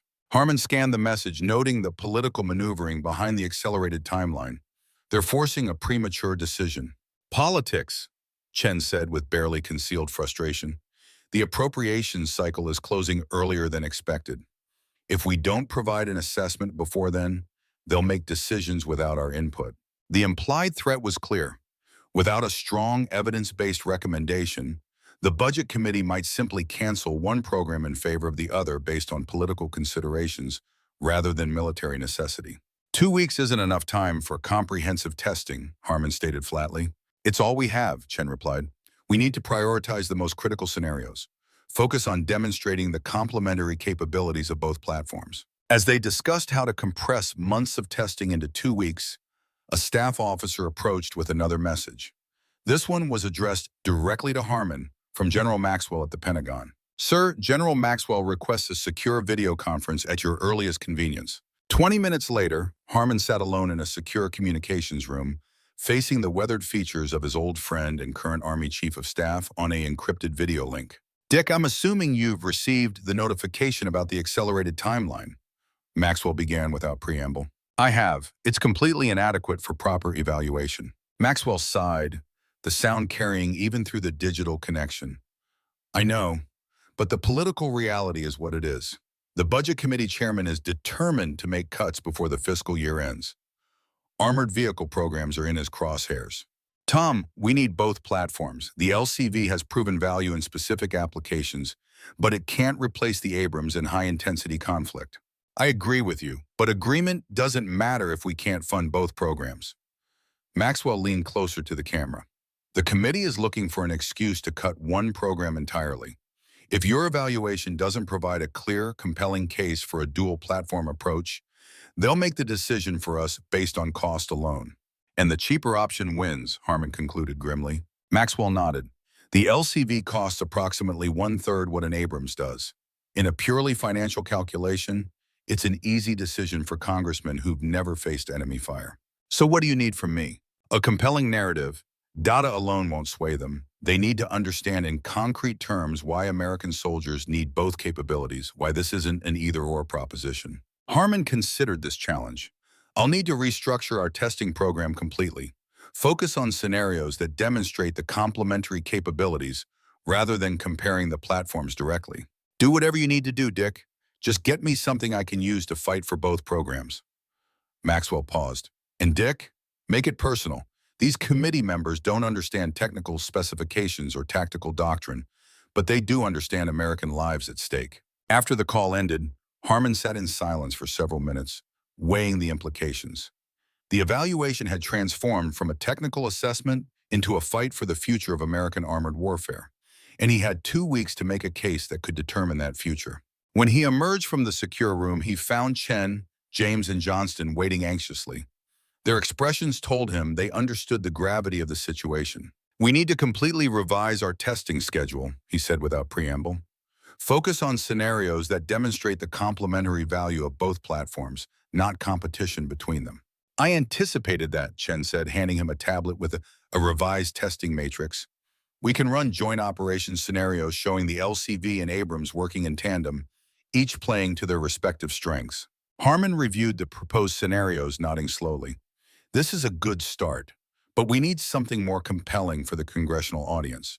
Something that clearly demonstrates why soldiers need both capabilities in concrete, understandable terms. James stepped forward. I have an idea, sir, but it would require bringing in additional resources.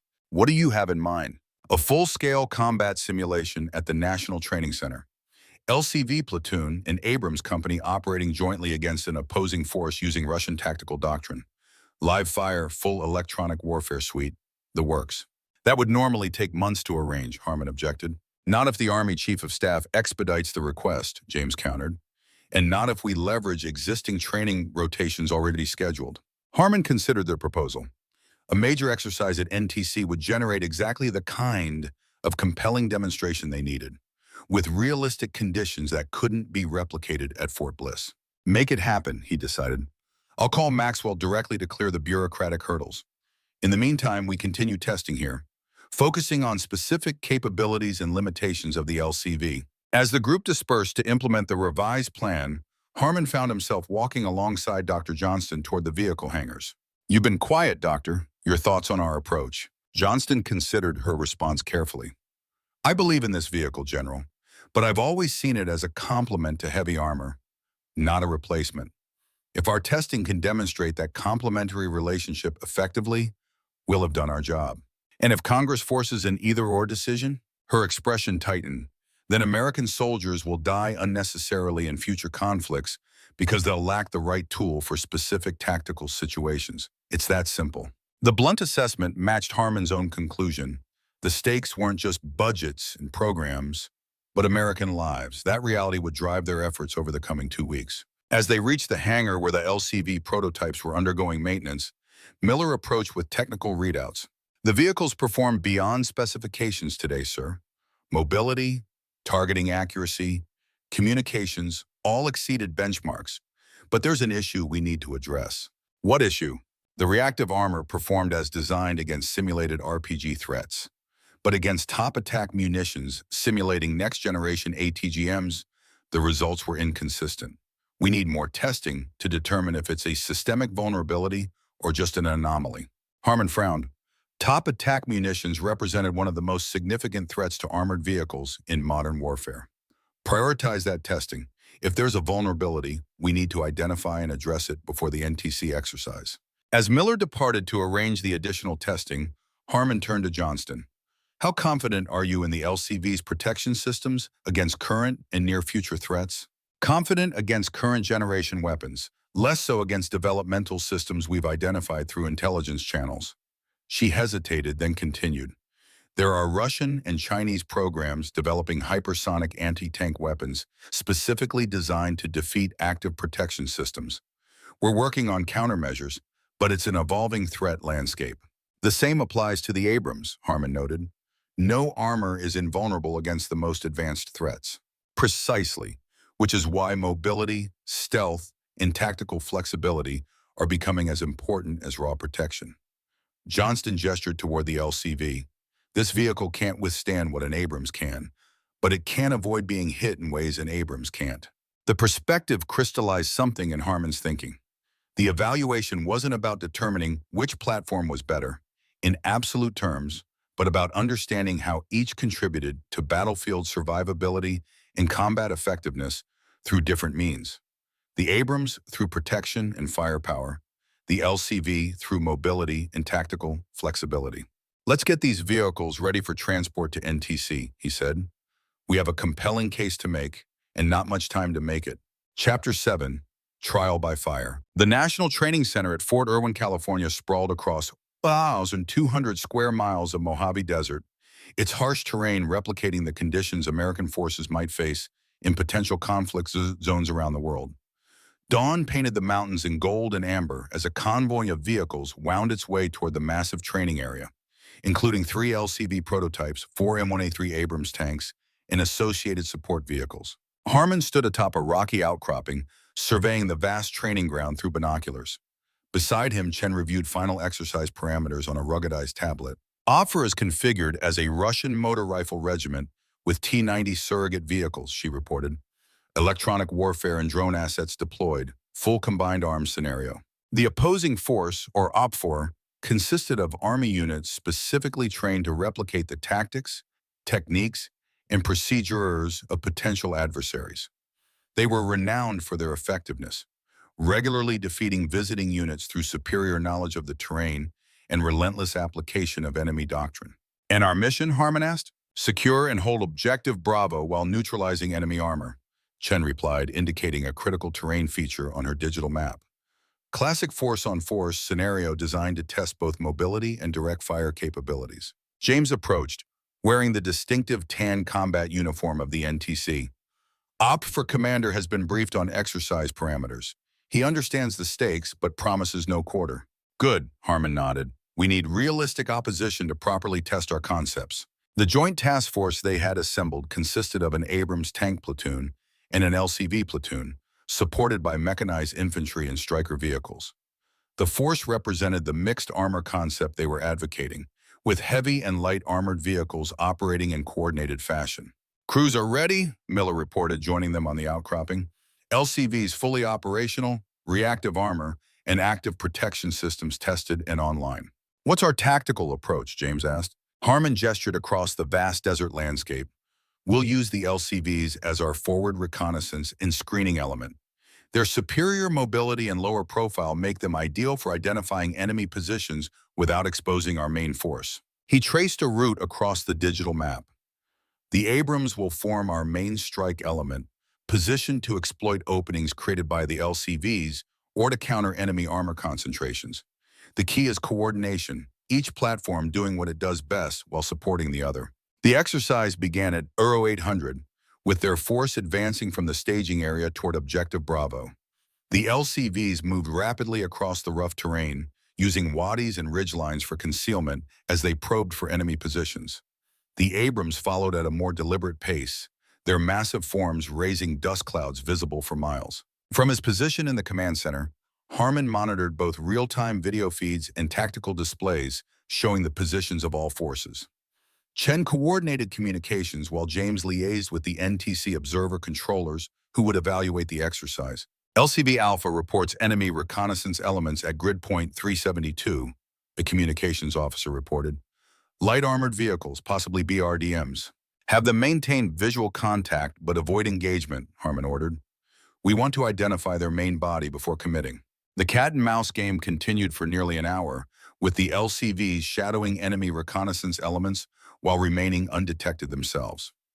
Their lower profile and reduced thermal signature proved effective in the broken terrain, allowing them to observe without being observed. LCV Charlie has eyes on enemy main body, came the next report. T-90 company with BMP support, moving along axis red toward Objective Bravo. Harmon studied the tactical display, noting the enemy formation and direction of movement. Perfect. They're advancing along the most direct route exactly as we anticipated. He turned to Chen. Implement ambush plan Delta. Position the Abrams along these ridge lines, he indicated positions on the map. With interlocking fields of fire, LCVs will continue to shadow and report, but hold fire until the main engagement begins. The plan leveraged the complementary capabilities of both platforms. The LCVs use their mobility and stealth to locate and track the enemy force, while the Abrams position themselves to maximize their superior firepower from defensive positions. As the enemy force advanced toward the prepared positions, tensions rose in the command center. This would be the first true test of their integrated tactical concept against a skilled, determined opponent. Enemy is entering the engagement area, the communications officer reported. 600 meters from Abrams' positions. Hold fire, Harmon ordered. Let them commit fully to the approach. When the lead enemy vehicles reached 400 meters from the hidden Abrams positions, Harmon gave the command. All Abrams units engage enemy armor. The 4 Abrams tanks opened fire simultaneously, their 120mm main guns thundering across the desert. The lead T-90 surrogate erupted in smoke and flame. Simulation systems registered direct hits. 2 more enemy vehicles were destroyed in rapid succession. The Abrams' superior fire control systems allowing for devastating first-round accuracy. LCVs engage enemy support vehicles from eastern flank, Harmon ordered, implementing the second phase of their plan. The three LCVs, which had maneuvered to the enemy's right flank during the initial engagement, opened fire on the BMP infantry fighting vehicles, striking from an unexpected direction and creating confusion in the enemy formation. Enemy is attempting to reorient to face the LCV threat, reported the intelligence officer, monitoring enemy communications. They're dividing their attention. Exactly as planned, Harmon nodded. Abrams units continue engaging enemy armor. LCVs begin disengagement and relocation to secondary positions. The battlefield dynamic played out precisely as they had hoped. The enemy commander, faced with threats from multiple directions, was forced to divide his forces. The Abrams continued to engage from their strong defensive positions, while the LCVs struck, relocated, and struck again, never remaining stationary long enough for the enemy to bring effective fire to bear. Within 30 minutes, the exercise controllers reported that the OPFOR had lost over 60% of their combat power while inflicting minimal casualties on the friendly force. The remaining enemy vehicles began a fighting withdrawal, attempting to regroup beyond the range of the Abrams guns. LCV Bravo reports enemy electronic warfare activity, the communications officer suddenly announced. They're experiencing jamming of primary communications and targeting systems. This was an expected development. The OPFOR regularly employed sophisticated electronic warfare techniques to replicate the capabilities of near-peer adversaries. Implement Communications Protocol Echo, Chen ordered. Shift to alternate frequencies in limited broadcast mode. The LCVs adapted to the electronic warfare threat, switching to backup systems and more disciplined communications protocols. Their tactical effectiveness diminished slightly but remained within acceptable parameters. Enemy air defense suppression detected, came another report. Possible preparation for close air support. Harmon nodded. The OP-4 commander was calling in his reserves, attempting to regain the initiative. Abrams units repositioned to covered locations. LCVs increased dispersal and prepare for enemy air activity. The integrated force responded smoothly to the changing threat environment, with each platform leveraging its specific advantages. The Abrams used their superior armor to withstand potential air attacks, while the LCVs used mobility and dispersal to present more difficult targets. When the simulated enemy aircraft arrived, they encountered a dispersed, prepared force that limited their effectiveness. Meanwhile, the Abrams and LCVs continued their coordinated ground operations, steadily pushing toward Objective Bravo. By early afternoon, their force had secured the objective and repelled 2 counterattacks, demonstrating the effectiveness of their integrated approach. The exercise controllers called a brief halt to reset forces for the final phase of the evaluation. During the pause, Harmon gathered his key officers for a quick assessment. "We're demonstrating the concept effectively," he noted. "The complementary capabilities are clear. The LCVs are providing mobility and distributed fires, while the Abrams delivers the heavy punch when needed." Enemy commander is adapting, James reported. Next phase will likely see more dispersed enemy formations attempting to isolate and engage our elements separately. "Let him try," Miller said confidently. "Our crews are performing exceptionally well.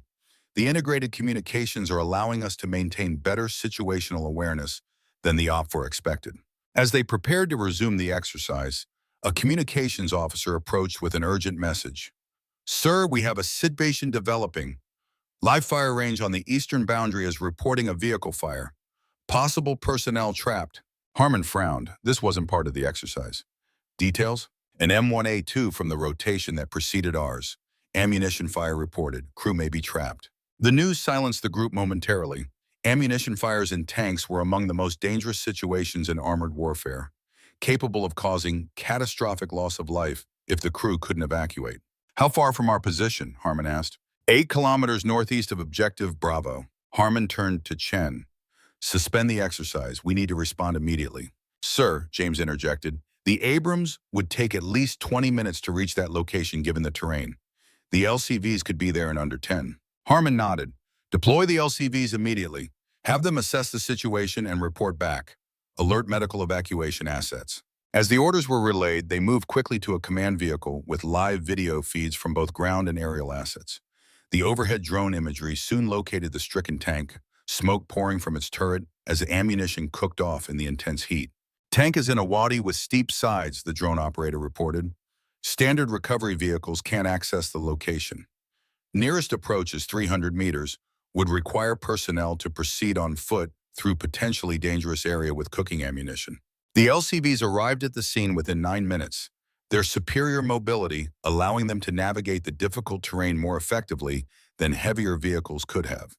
The lead LCV, commanded by Miller, approached as close as safety allowed. Visual confirmation of M1A2 with significant fire in the turret, Miller reported via radio, appeared to be crew members sheltering behind the hull, at least 2 individuals visible. Ammunition is cooking off, creating hazardous conditions. Harmon studied the video feed intently. Can you get closer? Affirmative. The LCV's lower profile should allow us to approach via the wadi, request permission to attempt a rescue operation. The request gave Harmon pause. This was no longer an exercise, but a real-world emergency with lives at stake. Sending the LCV closer meant risking the prototype vehicle and its crew. Proceed with caution, he authorized after a moment's consideration. Priority is personnel recovery without unnecessary risk to your crew. The video feed showed the LCV cautiously approaching the burning tank, using the wadi's contours for partial protection from potential ammunition explosions.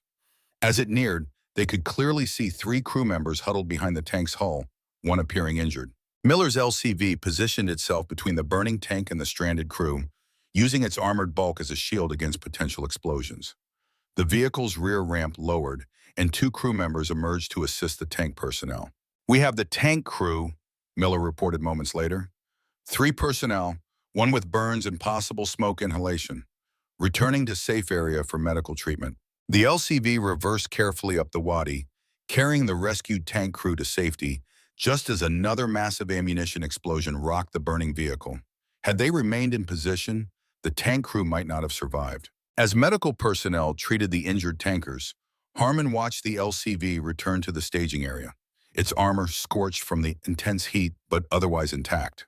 The vehicle had performed a rescue that would have been difficult or impossible for larger, less maneuverable platforms to accomplish in the time available. Sir, Chen said quietly beside him, I know this wasn't planned, but it may be the most compelling demonstration of the LCV's value we could have hoped for. Harmon nodded slowly. Document everything. Video after action reports, medical evaluations. This is exactly the kind of real-world example that demonstrates why soldiers need both capabilities. The rescued tank crew, once stabilized, expressed their gratitude directly to the LCV crew. Their tank commander, a seasoned veteran with multiple deployments, was particularly emphatic. If you hadn't gotten to us when you did, with a vehicle that could access that location, we might not have made it, he told Miller. That ammunition cook-off right after you extracted us would have been fatal. As the day's events transitioned from emergency response back to the planned exercise, Harmon found himself reflecting on the unexpected demonstration of the LCV's capabilities. The rescue operation had provided something their carefully planned scenarios couldn't, an unscripted, real-world validation of the concept they were advocating. The remainder of the exercise continued with renewed purpose, with both platforms demonstrating their respective strengths in a coordinated manner that maximized overall combat effectiveness. By the time the final evaluation concluded, they had accumulated compelling data showing how the integrated force significantly outperformed either platform operating independently. At the after-action review, the OPFOR commander provided his assessment.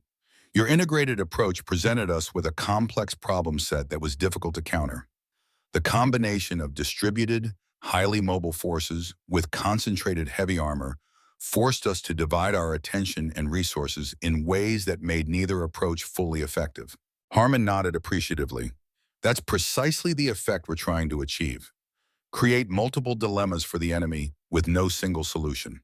As the formal proceedings concluded and personnel began preparing for return to Fort Bliss, Harmon gathered his core team for a final assessment. We've made a compelling case for the complementary approach, he stated. The data is clear, and the rescue incident provides a powerful real-world example of why soldiers need both capabilities. Will it be enough? James asked, voicing the concern they all shared. It has to be, Chen replied. The alternative is forcing American soldiers to fight future conflicts with an incomplete set of tools. As the desert sun set over the National Training Center, casting long shadows across the vast training grounds, Harmon contemplated the broader implications of their evaluation. They weren't just assessing vehicles, but helping to shape the future of American land warfare doctrine. The responsibility weighed heavily, particularly knowing that congressional budget decisions would ultimately determine which capabilities soldiers would have available when facing enemy fire. "We've done all we can here," he said finally. "Now we need to translate what we've learned into a compelling narrative for people who've never faced combat.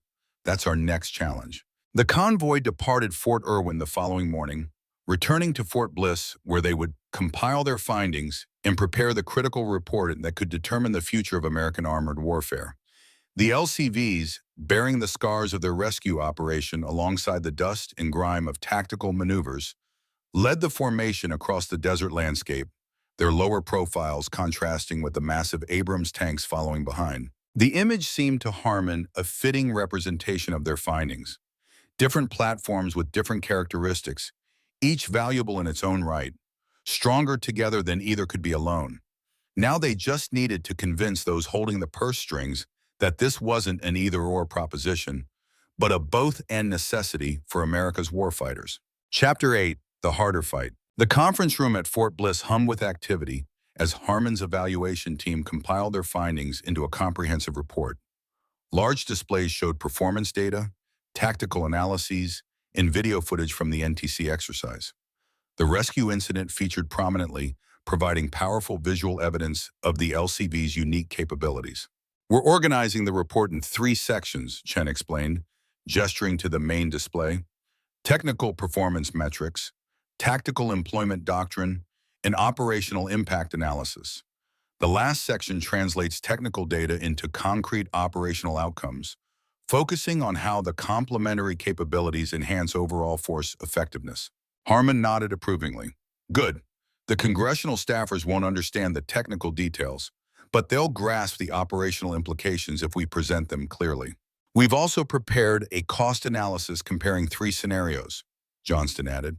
"Full Abrams fleet with no LCVs, full LC fleet with no Abrams, and our recommended mixed fleet approach. The analysis shows that the mixed approach delivers the highest combat effectiveness per dollar invested." "Include historical parallels," Harmon suggested. "The World War II comparison between German Panthers and Stooges provides a compelling precedent that even non-military readers can understand." As they refined the report, Harmon found himself working closely with James, their earlier tensions giving way to professional collaboration. His son's insights on modern battlefield dynamics complemented his own experience, creating a more comprehensive analysis than either could have produced alone. During a break in their work, Harmon found James studying the scissor scope Colonel Winters had given them. "Remarkable piece of engineering for its time," James observed, turning the device carefully in his hands. "Simple but effective solution to a complex problem." "That's what we needed to emphasize in our report," Harmon replied. "Sometimes the best military solutions aren't about choosing between competing approaches, but about integrating them intelligently based on their respective strengths." James looked up from the historical artifact. "That's what I've been trying to tell you about the LCV, Dad. It's not about replacing the Abrams, but about complementing it, giving commanders more tools for an increasingly complex battlefield." "I understand that now," Harmon acknowledged. "My concern is whether we can convince Congress of the same when budget constraints push them toward either-or thinking." "Then we need to make the case that either-or thinking costs American lives," James said firmly. "The rescue at NTC proved that point more effectively than any simulation could have." On the 3rd day of their report preparation, an unexpected visitor arrived at Fort Bliss. General Maxwell, Army Chief of Staff, had flown in personally to review their findings before they were formally submitted. "Tom," Harmon greeted his old friend as he entered the conference room. "Didn't expect to see you here." Maxwell shook his hand firmly. "This is too important to handle remotely, Dick. The Budget Committee chairman is breathing down my neck, pushing for a definitive recommendation." He surveyed the room, acknowledging Chen, James, and the other team members with a nod. "Show me what you've got." For the next 2 hours, the team presented their findings in detail, with Maxwell asking pointed questions throughout. He paid particular attention to the NTC exercise results and the rescue incident. "The video of that rescue is worth 1,000 technical reports," he commented after viewing the footage. "Shows the real-world impact in terms anyone can understand." "That's what we've tried to emphasize throughout," Harmon explained. "Not abstract capabilities, but concrete operational outcomes." When the presentation concluded, Maxwell asked to speak with Harmon privately. They walked together outside the headquarters building, Maham Barber building, the vast Fort Bliss training area stretching toward the horizon under the afternoon sun. It's a solid report, Dick, best case I've seen for the complementary approach. But, Maxwell sighed heavily, but the political reality hasn't changed. The Budget Committee is determined to make significant cuts. They're framing it as a choice between modernization and tradition, with the LCV representing the future and the Abrams the past. That's a false dichotomy, Harmon objected. Our findings clearly show that both platforms serve vital functions that the other can't replicate. I know that. You know that. But we're dealing with politicians who see military procurement primarily as jobs programs for their districts. The Abrams is built in Ohio. The LCV components would be distributed across multiple states.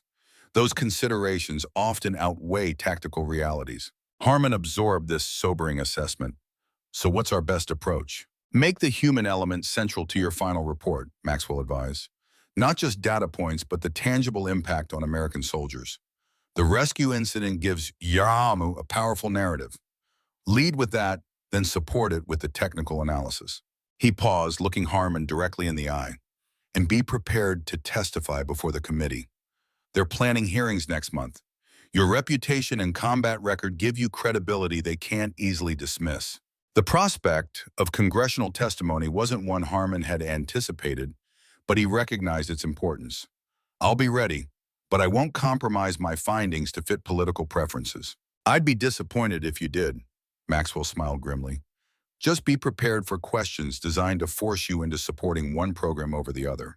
They'll try to create sound bites that can be used to justify decisions they've already made. After Maxwell's departure, Harmon gathered his team to revise their approach based on this new information. We need to strengthen the human element throughout the report, he instructed. Less technical detail, more concrete examples of how these capabilities translate to battlefield effectiveness and soldier survivability. Chen nodded thoughtfully. We could structure it around specific tactical scenarios, showing how the integrated approach saves lives in each situation.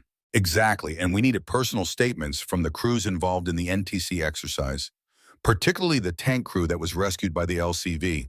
Their perspective carries weight that no amount of data can match. As they implemented these revisions, Harmon found himself increasingly focused on the broader implications of their work. This wasn't just about vehicles and budgets, but about the future of American land warfare and the lives of soldiers who would fight the next conflict, whenever and wherever it occurred. On the final day of their report preparation, Miller approached Harmon with an unexpected contribution. Sir, I collected these from the crews who participated in the NTC exercise, he said, handing over a folder containing handwritten statements. Thought they might be useful for your report. Harmon opened the folder, finding thoughtful assessments from soldiers who had operated both platforms during the exercise. Their perspectives were refreshingly direct, focusing on practical combat considerations rather than technical specifications or doctrinal theory. One statement in particular caught his attention, written by a staff sergeant who had served as a gunner in both the Abrams and the LCV. In my 15 years of service, I've learned that no single platform is right for every situation. The Abrams gives you unmatched firepower and protection when you need to take a punch and keep fighting. The LCV gives you speed and flexibility when you need to avoid getting hit in the first place. Taking either capability away makes us more vulnerable. It's that simple. The straightforward assessment from an experienced non-commissioned officer crystallized the core argument they needed to make. Not abstract capabilities or budget considerations, but the practical reality of combat as seen by the soldiers who lived it. Include this prominently, Harmon instructed, passing the folder to Chen. These perspectives need to be front and center. With the final revisions complete, the report was submitted through official channels, with copies sent directly to General Maxwell and key congressional staff. Now began the more challenging phase, preparing to defend their findings before the Budget Committee, where technical and tactical considerations would compete with political and economic factors beyond their control. Harmon spent the following week at the Pentagon, working with Maxwell and his staff to prepare for the upcoming hearings. James remained at Fort Bliss, continuing to refine the LCV based on insights from their testing. During a rare moment of downtime, Harmon found himself in the Pentagon's Army Museum wing, studying displays chronicling the evolution of American armor from World War I to the present day. The progression from the M4 Sherman to the modern M1A3 Abrams represented nearly a century of development, each generation learning from the successes and failures of its predecessors. Quite a legacy, a voice observed behind him. Harmon turned to find Secretary of the Army Davis, a former infantry officer with extensive combat experience before entering politics. Mr. Secretary, didn't expect to find you here. Davis smiled slightly. I come here sometimes to remind myself that the decisions we make have historical context. We're not just allocating dollars, but shaping capabilities that soldiers will rely on for decades. He gestured toward a display showing the transition from the M60 Patton to the original M1 Abrams. I remember when the Abrams was the controversial new platform, with traditionalists arguing that it was too complex, too maintenance-intensive compared to the M60. I was one of those skeptics initially, Harmon admitted, until I commanded one in combat and saw firsthand what it could do. And now history repeats itself with the LCV debate. Davis studied Harmon thoughtfully. Your report makes a compelling case for the complementary approach. Maxwell speaks highly of your objectivity despite your known preference for heavy armor. I go where the evidence leads, Mr. Secretary. In this case, the evidence clearly supports maintaining both capabilities. Davis nodded slowly. The challenge is translating that evidence into budget allocations in the current fiscal environment. The committee chairman has already signaled his preference for the less expensive option. With respect, sir, that approach prioritizes initial procurement costs over long-term combat effectiveness and soldier survivability. I agree with you, Davis said, surprising Harmon. But my agreement doesn't automatically translate to budget authority. That's why your testimony next week is so critical. The committee needs to hear directly from someone with your combat experience and credibility. As the secretary departed, Harmon remained in the museum, reflecting on the historical context of their current debate. Every generation of military leadership faced similar challenges, balancing emerging technologies against proven capabilities, limited resources against expanding requirements. The key, he realized, was maintaining focus on the fundamental purpose of these machines, enabling American soldiers to fight effectively and return home safely. Everything else, including budget considerations and institutional preferences, was secondary to that core mission. With that clarity of purpose, Harmon finalized his preparation for the congressional testimony that would ultimately determine whether American armored forces would enter the next conflict with the full range of capabilities they needed, or with artificial limitations imposed by those who would never face enemy fire themselves. The future of American armored warfare hung in the balance, along with the lives of soldiers not yet born who would someday rely on the decisions being made today. For their sake, Harmon was determined to make the strongest possible case, regardless of political headwinds or institutional resistance. As he left the museum, his gaze lingered on a quote engraved above the exit, attributed to a World War II tank commander. "We fight with the equipment politicians give us, but we win with the ingenuity, courage, and adaptability they cannot take away." The challenge ahead was ensuring those politicians gave America's soldiers the full range of equipment they deserved. It would be, in many ways, the most important mission of Harmon's long and distinguished career. The Rayburn House office building stood imposing against the morning sky, its neoclassical architecture projecting the permanence and authority of American government. Inside, the corridors bustled with staffers, lobbyists, and officials navigating the complex machinery of legislative power. Lieutenant General Richard Harmon moved through these halls with the straight-back posture of a career soldier, his dress uniform adorned with the ribbons and badges earned over nearly 4 decades of service. Despite his comfort on battlefields across 3 continents, he felt a different kind of tension in this environment where words rather than weapons determined outcomes. General Harmon, a young congressional aide, greeted him outside the hearing room. "The committee will begin in 30 minutes. You'll be on the second panel following the budget analysts." Harmon nodded, glancing through the open doors at the horseshoe-shaped dais where members of the House Armed Services Committee would soon sit in judgment not just of vehicles, but of the future of American armored warfare. "Is there a preparation room available?" he asked. "Yes, sir, this way." The aide led him to a small conference room where Colonel Chen waited, reviewing notes and presentation materials. She rose as Harmon entered, her uniform as precisely arranged as his own. "Morning, sir. Final briefing materials are prepared." She handed him a thin folder containing key points and data visualizations.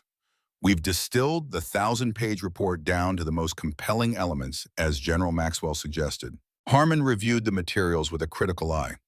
Good. Remember, we need to keep focusing on the human element. Technical specifications won't sway these people, but the impact on American soldiers will. The tank crew rescue footage is queued up, along with statements from the soldiers involved. The door opened again, admitting James, also in dress uniform. Father and son exchanged nods of recognition. Pentagon Legislative Liaison says the committee chairman is determined to frame this as an either-or decision, James reported. Budget hawks have been working him hard, pushing for the cheaper option regardless of capability gaps. Then we push back harder, Harmon replied simply. With facts, with evidence, and with the reality of combat that none of them have experienced firsthand. As they made final preparations, a soft knock at the door announced the arrival of an unexpected visitor. General Maxwell entered, his expression grave. Just got word that Representative Thorpe has added a last-minute witness to the first panel, Maxwell said without preamble. Martin Grayson from the Budget Efficiency Institute. Harmon frowned. Grayson was well known in defense circles as an advocate for cutting traditional platforms in favor of lighter, cheaper alternatives regardless of combat effectiveness. He'll push hard for the LCV-only approach, Harmon noted. Frame it as modernization versus outdated Cold War thinking. Exactly. And he's got a slick presentation on procurement costs showing 3 LCVs for the price of 1 Abrams. Maxwell handed Harmon a folder. These are his talking points, leaked from a staffer who supports our position. Review them quickly so you can counter effectively. As Maxwell departed to take his seat in the hearing room, Harmon, James, and Chen spent the remaining time analyzing Grayson's likely arguments and preparing targeted rebuttals. He'll emphasize initial procurement costs while minimizing life cycle and operational considerations, Chen observed. Classic budgetary sleight of hand. Focus on combat outcomes, not cost ratios, Harmon instructed. Every time he mentions dollars, we pivot to effectiveness and survivability. At the appointed time, they entered the hearing room, taking seats in the witness area. The chamber was already filled with committee members, staffers, media representatives, and various defense industry observers. Harmon noted several Abrams manufacturing executives seated near representatives from states hosting production facilities. The committee chairman, Representative Morgan, gavelled the session to order with practiced authority. A former corporate lawyer with no military experience but significant defense contractors in his district, Morgan was known for prioritizing economic considerations over military requirements. This hearing of the House Armed Services Committee will come to order, he announced. Today we examine the Army's armored vehicle strategy, specifically the parallel development of M1 series upgrades and the light combat vehicle program. With constrained defense budgets, we must ensure taxpayer dollars are invested wisely rather than redundantly. The framing immediately revealed the chairman's bias, casting complementary capabilities at redundant expenditures. Harmon made a note to address this mischaracterization directly. The first panel consisted of budget analysts and Grayson, whose polished presentation employed colorful charts showing the cost differential between platforms. His argument centered on quantity over quality, suggesting that numerical superiority of lighter vehicles could compensate for reduced capabilities of individual platforms. For the price of 1 M1A3 Abrams, we can field over 3 light combat vehicles, Grayson emphasized, his corporate background evident in his delivery. In an era of distributed warfare against near-peer adversaries, this force multiplication effect is critical. Several committee members nodded appreciatively at the simple arithmetic, failing to question the underlying assumptions about combat effectiveness. When the second panel was called, Harmon took his seat at the witness table, flanked by Chen and James. Maxwell sat directly behind them, his presence a silent reminder of institutional support. General Harmon, Chairman Morgan began, your evaluation report recommends maintaining both the Abrams program and the LCV program, despite obvious redundancies in capability and significant budget implications. Please explain this position briefly. Harmon leaned slightly toward the microphone. Mr. Chairman, there are no redundancies in these platforms. They are complementary systems designed for different tactical applications, each providing capabilities the other cannot. This isn't about choosing between options, but ensuring our soldiers have the right tools for varied battlefield challenges. But surely in this budget environment, we must prioritize, Morgan pressed. Sir, with respect, we don't ask soldiers to face enemy fire with partially effective tools because it's more efficient, Harmon replied evenly. The M1 Abrams and the LCV serve different functions in modern combat. Eliminating either creates a capability gap that puts American lives at risk. Please elaborate on these supposed different functions. Harmon gestured to Chen, who activated the presentation display. The M1 Abrams excels in direct engagement, bringing unmatched firepower and protection to high-intensity conflict. The LCV provides superior mobility, deployment flexibility, and effectiveness in restricted terrain. He paused, ensuring he had the committee's attention. Rather than technical specifications, let me show you the practical impact of these differences. The display shifted to video footage from the National Training Center rescue operation, showing the LCV navigating terrain inaccessible to heavier vehicles, reaching the burning tank, and extracting the endangered crew moments before catastrophic ammunition detonation. This incident occurred during our evaluation, Harmon explained as the footage played. An Abrams tank experienced an ammunition fire in terrain too restricted for standard recovery vehicles. The LCV's mobility allowed it to reach and extract the crew before a subsequent explosion that would have been fatal. The video made a visible impression on committee members, shifting the discussion from abstract budget figures to concrete human outcomes. The soldiers you just saw being rescued are alive today because we had the right tool available at the right time, Harmon continued. That's the reality we're discussing, not line items in a budget. Representative Ward, a former Marine with combat experience, leaned forward. General Harmon, if forced to choose between platforms due to budget constraints, which would you recommend? The question was the trap Maxwell had warned about, attempting to force an either-or position that could be used to justify predetermined budget decisions. Congressman, that's like asking whether infantry should have rifles or machine guns, Harmon replied. Each serves distinct functions. Eliminating either creates vulnerabilities that our adversaries will exploit. Our soldiers deserve both capabilities, and our evaluation demonstrates clearly that the complementary approach delivers the highest combat effectiveness. But if you had to choose, Ward pressed, then I would choose to revise the budget constraints rather than knowingly send American soldiers into combat with incomplete capabilities, Harmon stated firmly. There are many areas of government spending where suboptimal outcomes mean inconvenience or inefficiency. In combat, suboptimal outcomes mean American deaths. I cannot and will not recommend half measures when lives are at stake. The blunt assessment created a momentary silence in the chamber.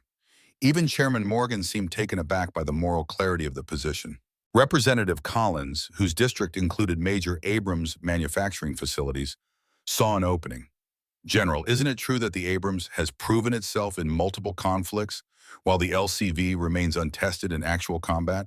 The Abrams has indeed proven itself repeatedly, Harmon acknowledged. Its combat record is unmatched. However, it has also demonstrated limitations in specific environments and mission profiles. The LCV addresses those limitations, while the Abrams provides capabilities the LCV cannot match.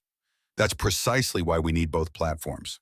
For the next 2 hours, Harmon parried questions designed to force him into supporting one platform over the other, consistently returning to the core message. Complementary capabilities save lives in ways that neither platform alone could achieve. When his formal testimony concluded, Chairman Morgan announced a brief recess before deliberations would continue. As committee members filed out, several approached Harmon informally, their questions more candid outside the public session. General, off the record, Representative Ward said quietly, what's driving this push for an either-or decision? The cost differential isn't that significant in the context of the overall defense budget. Politics and industrial interests, Harmon replied frankly. The Abrams supply chain spans multiple congressional districts. The LCV would create a different industrial footprint. Each has powerful advocates focused more on jobs than combat effectiveness. Ward nodded thoughtfully. Your testimony was compelling, especially the rescue footage, but I'm not sure it will overcome the political calculations. Then help us make it about more than politics, Harmon urged. These decisions will determine whether future American soldiers live or die in combat. They deserve better than budgetary compromises.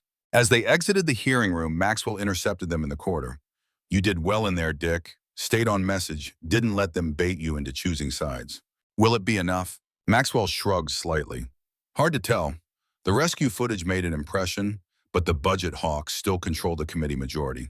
We'll know more after they mark up the defense authorization bill next week. What's our next move? We've arranged meetings with key senators on the other side of the Capitol, Maxwell explained. The Senate Armed Services Committee tends to be more receptive to military requirements versus budget constraints. If we can get them to include both programs in their version of the bill, it gives us leverage in the conference committee. The remainder of the day was consumed by these meetings, with Harmon repeating his core message to different audiences. By evening, he was mentally exhausted from the political maneuvering so foreign to his direct military experience. As they prepared to return to the Pentagon, James pulled his father aside in a quiet moment. "Whatever happens with the budget, you made the right case today," he said. "Stayed true to what soldiers need rather than what politicians want to hear." Harmon studied his son, recognizing the genuine approval in his expression. "This isn't the kind of battle I was trained for." "Maybe not," James acknowledged, "but it may be the most important one you'll ever fight." The observation lingered with Harmon as they departed the Capitol complex, the illuminated dome standing as a reminder of the democratic institutions they had sworn to defend, even when those same institutions made their mission more challenging through political considerations. The real battle, he reflected, wasn't just for specific platforms, but for a procurement system that prioritized combat effectiveness over political expediency. Like many such battles, the outcome remained uncertain, dependent on factors beyond a soldier's direct control. Chapter 10. Decisive Action. 2 weeks after the congressional hearings, Harmon stood at the window of his temporary office at the Pentagon, watching rain streak across the glass. The weather matched the mood among the Army's senior leadership as they awaited the committee's markup of the defense authorization bill. A knock at the door interrupted his contemplation. James entered, holding a folder stamped with congressional markings. "It's out," he said simply, handing the folder to his father. "Advance copy from Senator Harrison's office." Harmon opened the folder and scanned the relevant sections, his expression darkening as he absorbed the contents. "They're forcing the choice, just as we feared. Full funding for the LCV program, 30% reduction for Abrams, with additional cuts planned for subsequent years." "Phased obsolescence," James observed grimly. "They're not killing the Abrams program outright, but strangling it slowly, and creating exactly the capability gap we warned against." Harmon closed the folder with controlled frustration. "Where does the Senate version stand?" "Still in committee, but early indications suggest they'll recommend continued funding for both programs, though at reduced levels." "So the fight moves to the conference committee," Harmon concluded, "where political horse trading will determine military capabilities without regard for operational requirements." The door opened again, admitting General Maxwell and Colonel Chen. Their expressions confirmed they had already seen the committee markup. "Conference committee convenes next week," Maxwell reported. "We've been invited to provide technical consultation, but the real decisions will be made in private negotiations between committee chairs, which means industrial-based considerations will outweigh military requirements," Harmon noted bitterly. "Not necessarily," Chen interjected, her expression thoughtful. "There may be another approach." All eyes turned to her. "The markup focuses on procurement, but says little about research and development or operational testing," she explained. "If we can't preserve full production of both platforms immediately, we can at least maintain the technical capabilities and industrial-based knowledge until budget conditions improve." Maxwell considered this, a holding action rather than a victory. "Sometimes holding actions are all you get," Harmon acknowledged. "What specifically are you suggesting, Colonel?" Chen activated a tablet displaying a revised budget proposal. "Reduced production quantities for both platforms, but increased R&D funding for integrated operations. Essentially, we build fewer vehicles immediately, but accelerate development of next-generation capabilities that incorporate the best elements of both platforms." "A compromise that preserves core capabilities," James observed. "Exactly. We lose some near-term capacity, but maintain the knowledge base and industrial infrastructure for both platforms. When budget conditions improve or operational requirements change, we can ramp production back up without having to rebuild capabilities from scratch." Harmon studied the proposal, recognizing its pragmatic approach to political realities while preserving essential military capabilities. This could work, especially if framed as modernization rather than reduction. The politicians get their budget cuts while we preserve the capabilities soldiers need. "I'll take this to the Secretary immediately," Maxwell decided. He meets with committee leadership tomorrow to discuss conference committee parameters. As Maxwell departed with Chen to refine the proposal, Harmon turned to his son. "This isn't the outcome we fought for." "No," James agreed, "but it's better than losing either capability entirely, and it buys time for the next battle." "There's always a next battle, isn't there?" Harmon mused, his gaze returning to the rain-streaked window. "In combat and in politics. The difference being that in politics, today's opponent might be tomorrow's ally," James observed. The committee members opposing full funding now could become advocates when threat conditions change. The observation carried wisdom. Harmon recognized as distinctly different from his own more direct approach to conflict resolution. In that moment, he saw his son not just as a fellow officer, but as a leader whose capabilities complemented his own in ways he hadn't fully appreciated before. The following week brought intense negotiations as the conference committee worked to reconcile House and Senate versions of the Defense Authorization Bill. Harmon, Maxwell, and their team provided technical consultation while carefully building support for the compromise approach Chen had proposed. The breakthrough came unexpectedly from Representative Ward, the former Marine who had pressed Harmon during the hearings. After reviewing the revised proposal, he became its champion within the committee, framing it as responsible stewardship of taxpayer dollars while maintaining essential military capabilities. "This approach gives us everything we need," he argued during a crucial committee session. "Budget discipline, continued modernization, and preservation of combat capabilities. Most importantly, it ensures our soldiers have the right tools when they go into harm's way." The compromise passed the conference committee by a narrow margin, emerging as part of the final Defense Authorization Bill that would govern Army procurement for the coming fiscal year. It wasn't a complete victory for either platform, but preserved both capabilities while creating a pathway toward integrated development that might eventually yield even more effective solutions. As news of the outcome reached Fort Bliss, where the LCV testing program continued under Chen's direction, Harmon found himself reflecting on the nature of modern warfare, both on the battlefield and in the political arena that shaped military capabilities. "You know what this reminds me of?" he said to James as they reviewed the final legislation. "Combined arms warfare, different capabilities working together to achieve what none could accomplish alone." James smiled at the analogy. "The politicians provide the mobility, the military provides the firepower, and together they secure the objective. When the system works properly," Harmon qualified, "too often political considerations override military requirements, and soldiers pay the price when they face combat with inadequate tools. That's why they need advocates who understand both worlds," James noted. "Leaders who can translate military realities into terms politicians comprehend." The observation carried implications for future roles that neither man voiced directly, but both understood.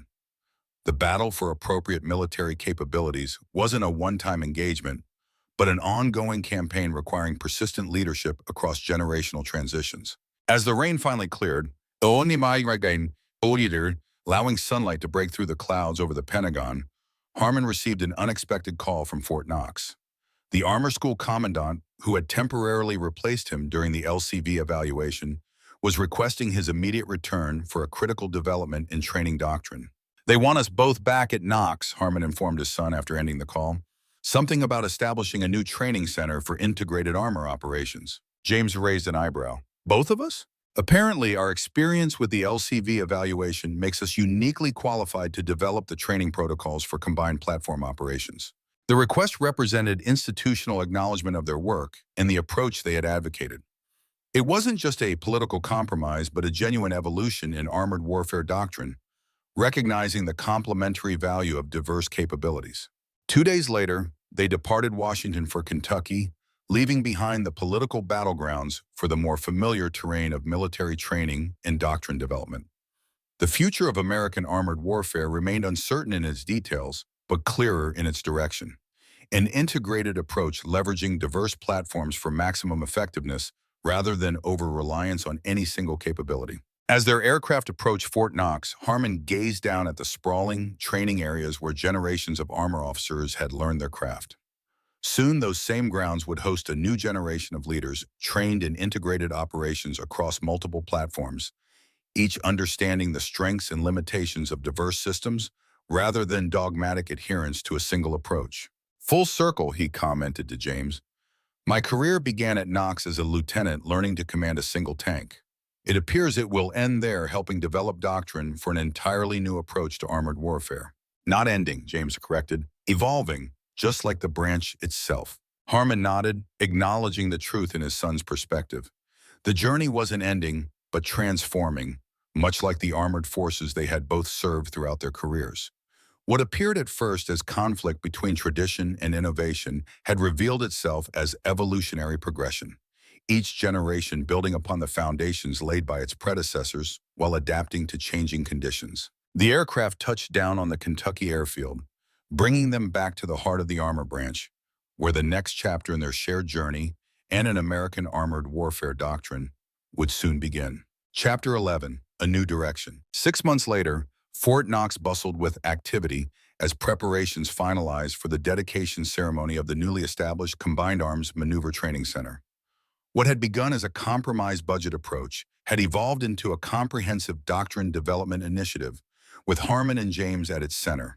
The sprawling training facility incorporated both M1 Abrams tanks and LCV prototypes, along with support vehicles and infantry components. Large-scale exercises conducted over the previous months had validated the integrated approach, demonstrating conclusively that combined operations yielded superior results to single-platform tactics. In the commandant's office, Harmon reviewed final arrangements for the ceremony while reflecting on the journey that had brought them to this point. What began as an evaluation he had initially resisted had transformed into the capstone achievement of his long career. The secretary's motorcade just passed the main gate, James reported, entering the office in his dress uniform. Congressional delegation is already seated in the reviewing stands. Harmon nodded, straightening his own uniform with practiced precision. Representatives from both committees? Yes, including Chairman Morgan and Representative Ward. Seeing the results firsthand seems to have moderated some of their budget hawkishness. Nothing convinces like success, Harmon observed, a slight smile softening his weathered features. They departed the headquarters building, emerging into bright Kentucky sunshine. The parade ground had been transformed for the occasion, with a large reviewing stand erected facing the expanse where vehicles and troops stood in formation. Behind them, an M1 Abrams and an LCV prototype were positioned side by side, symbolic of the integrated doctrine they represented. As they approached the reviewing area, Harmon noted the diverse attendance: military leaders from all services, defense industry executives, congressional representatives, and most importantly, soldiers from the units that would implement the new doctrine. Among them, he spotted Master Sergeant Miller, now serving as senior instructor for the LCV training program. The ceremony proceeded with military precision, including remarks from the Secretary of the Army, General Maxwell, and several congressional representatives. When Harmon's turn came to address the gathering, he approached the podium with measured steps, surveying the assembled audience. Today marks not an ending or a beginning, but a continuation, he began, his voice carrying across the parade ground. The continuation of an evolution that has defined American armored warfare since its inception.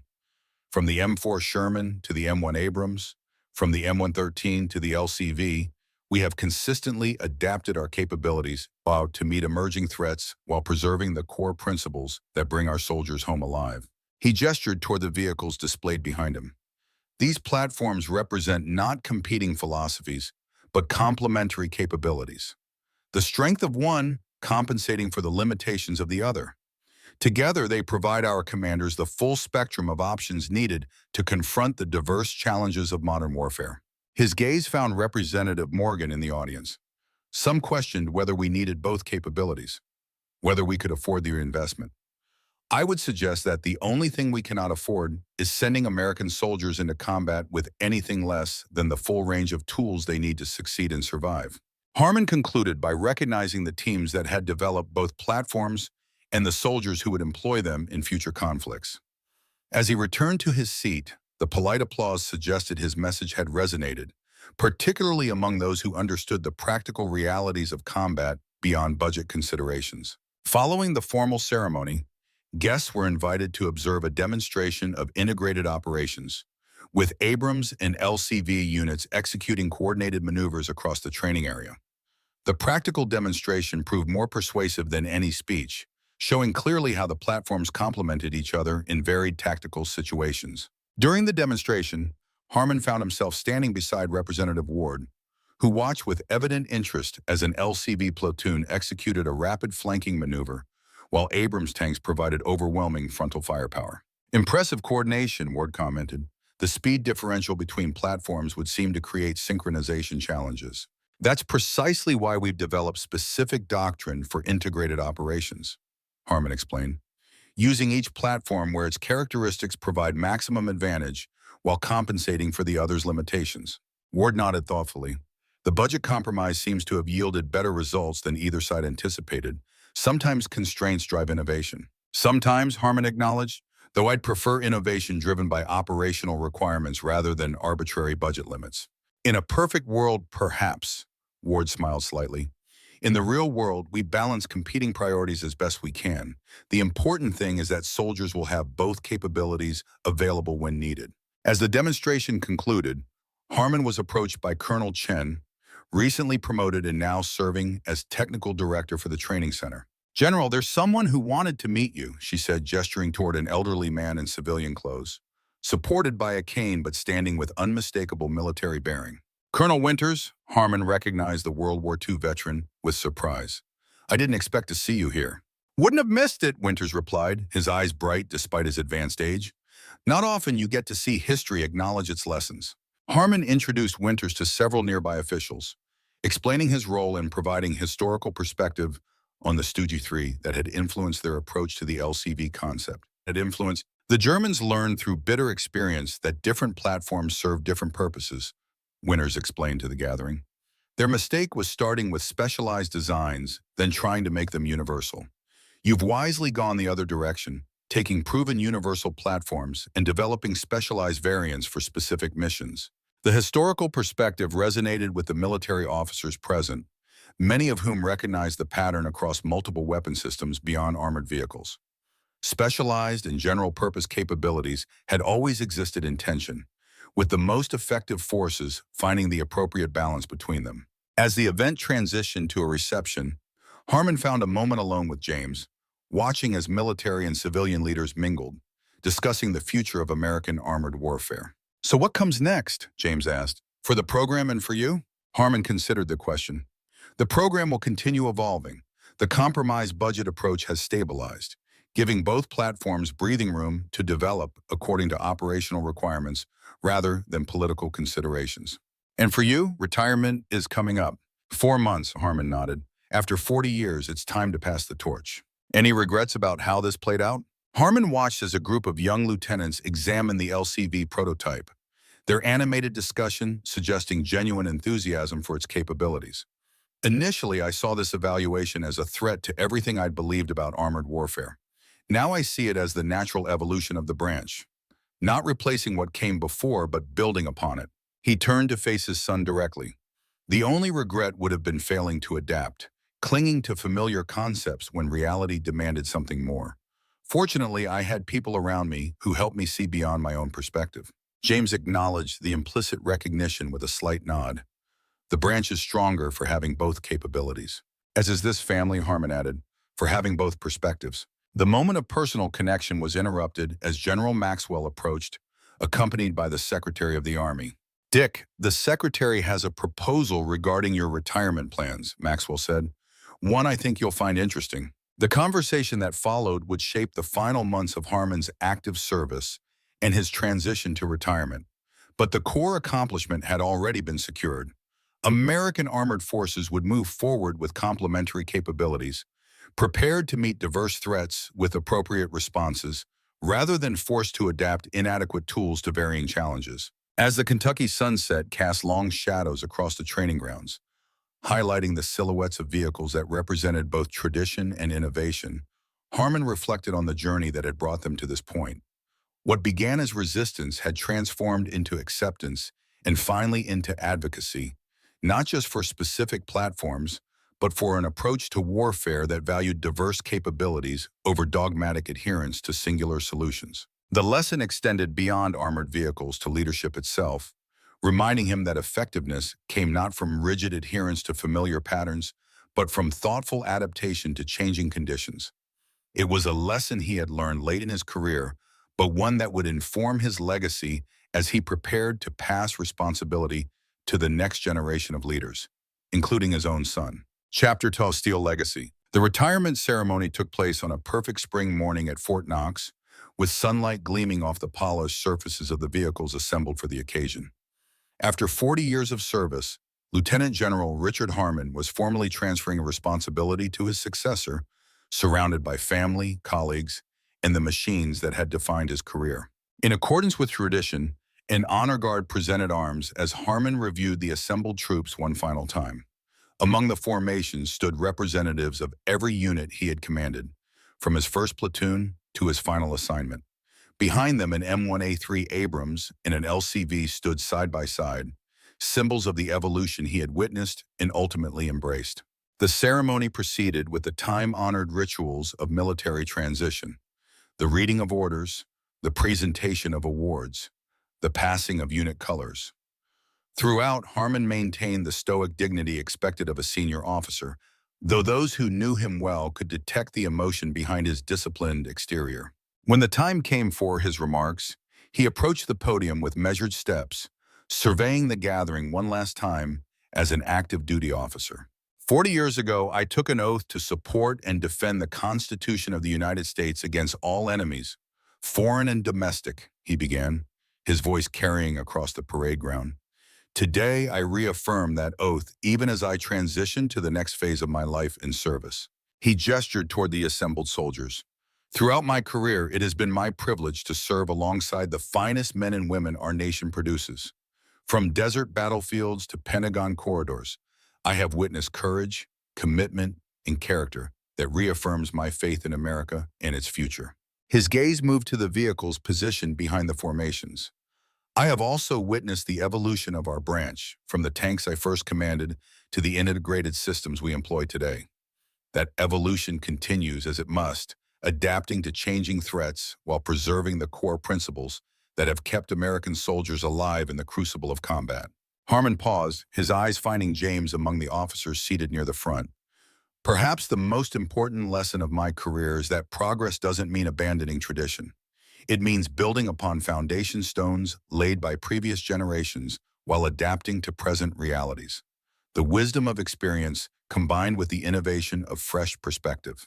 As he concluded his remarks, Harmon directly addressed the soldiers standing in formation.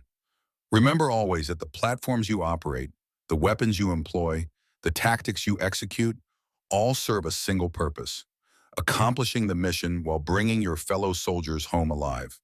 That is the standard by which all military decisions should ultimately be judged. The ceremony continued with the formal transfer of responsibility to Major General Thompson, Harmon's successor as Commandant of the Armor School.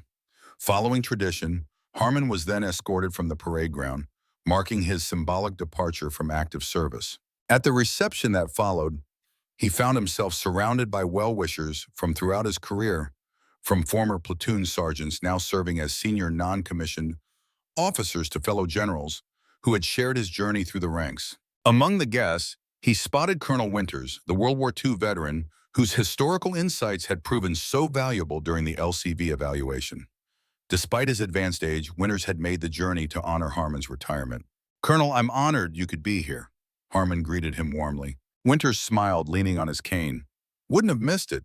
Not often you see someone complete the circle so effectively." "The circle? From resistance to acceptance to advocacy," Winters explained. "I watched the same pattern with officers in my day confronting new technologies and tactics. The best ones followed your trajectory, eventually becoming the strongest advocates for innovations they initially resisted." The observation resonated with Harmon's own reflection on his journey. It's not easy to change perspective after decades of experience pointing in a different direction. "Which is precisely why it's so valuable when it happens," Winters replied.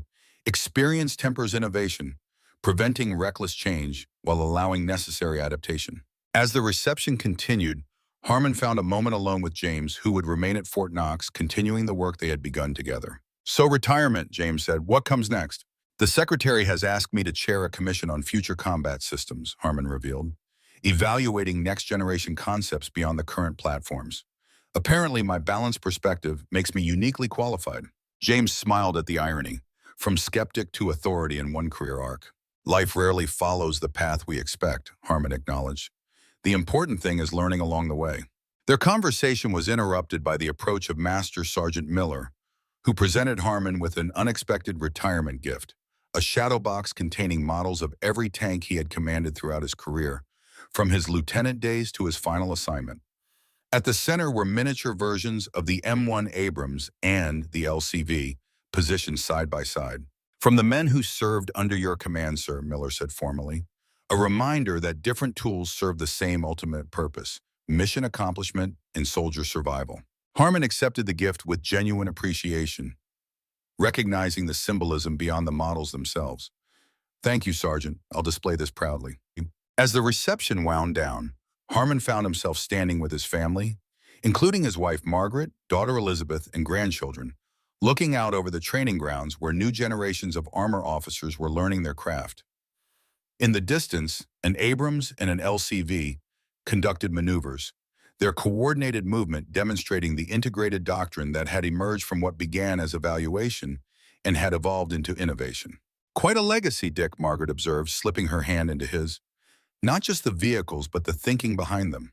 The real legacy is in the people, Harmon replied, watching as a group of lieutenants observed the maneuvering vehicles with evident enthusiasm.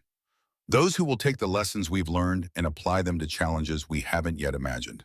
His gaze found James among the officers, already assuming greater responsibility in the continuing evolution of armored warfare doctrine. The sight brought a satisfaction deeper than any personal accomplishment, the recognition that principles and purposes would endure beyond individual careers. As sunset approached, casting long shadows across the Kentucky landscape, Harmon took a final walk alone through the vehicle park, where examples of American armor from World War II through the present day stood in silent testimony to evolving capabilities. From the M4 Sherman to the M1 Abrams to the LCV prototype, each represented responses to the challenges of their era, adaptations to changing threats and technologies. He paused beside an early model M1 Abrams, similar to the one he had commanded in Desert Storm, running his hand along its armored flank in a gesture of farewell. The tank had been more than a platform to him, representing American industrial might, technological prowess, and the commitment to bringing soldiers home alive. Now that commitment would continue through evolving systems, with the Abrams maintaining its central role while new platforms like the LCV expanded capabilities to address emerging requirements. The integration of these diverse systems represented not compromise but synergy, achieving together what neither could accomplish alone. As Harmon completed his final tour, he found Colonel Chen waiting near the headquarters building, her expression suggesting unfinished business. One last thing before you depart, General, she said, leading him to a covered object near the building's entrance. The staff wanted you to see this before it was formally unveiled tomorrow. She removed the covering to reveal a bronze plaque mounted on a stone pedestal. It bore the emblem of the armor branch above an inscription, the Harmon Doctrine. Different tools, single purpose, mission accomplishment, and soldier survival through integrated capabilities. Established 225. Harmon stared at the plaque, momentarily at a loss for words. I'm honored, but this wasn't my work alone. No doctrine ever is, Chen acknowledged, but your willingness to evolve your thinking made it possible. That example will influence this branch long after specific platforms have been replaced by future generations. As darkness fell over Fort Knox, Harmon took one final look at the training grounds where he had begun his career and now concluded at. The circle was indeed complete, not just in terms of location, but in the evolution of thinking that had carried him from new lieutenant to seasoned general. Tomorrow, he would depart Fort Knox as a retired officer, leaving the active challenges of command to the next generation. But the principles he had helped establish would continue guiding American armored forces through future conflicts, ensuring that soldiers would have the full spectrum of capabilities needed to accomplish their missions and return home safely. That legacy, more than any rank or decoration, represented the true measure of 40 years of service. Not rigid adherence to familiar patterns, but thoughtful adaptation to changing conditions. Not resistance to innovation, but integration of new capabilities alongside proven systems. Not choosing between tradition and progress, but recognizing how each strengthened the other. As he turned toward home, Harmon carried with him not just memories of past battles, but confidence in future victories. Secured by leaders who understood that strength came not from singular solutions, but from integrated capabilities. each contributing its unique advantages to the common purpose of preserving American security and the lives of those who defended it. The steel legacy would continue evolving with each generation while preserving the core principles that had proven their value in the crucible of combat. Different tools, single purpose, mission accomplishment, and soldier survival. The past and future of American armored warfare, forged together into a stronger whole than either could achieve alone.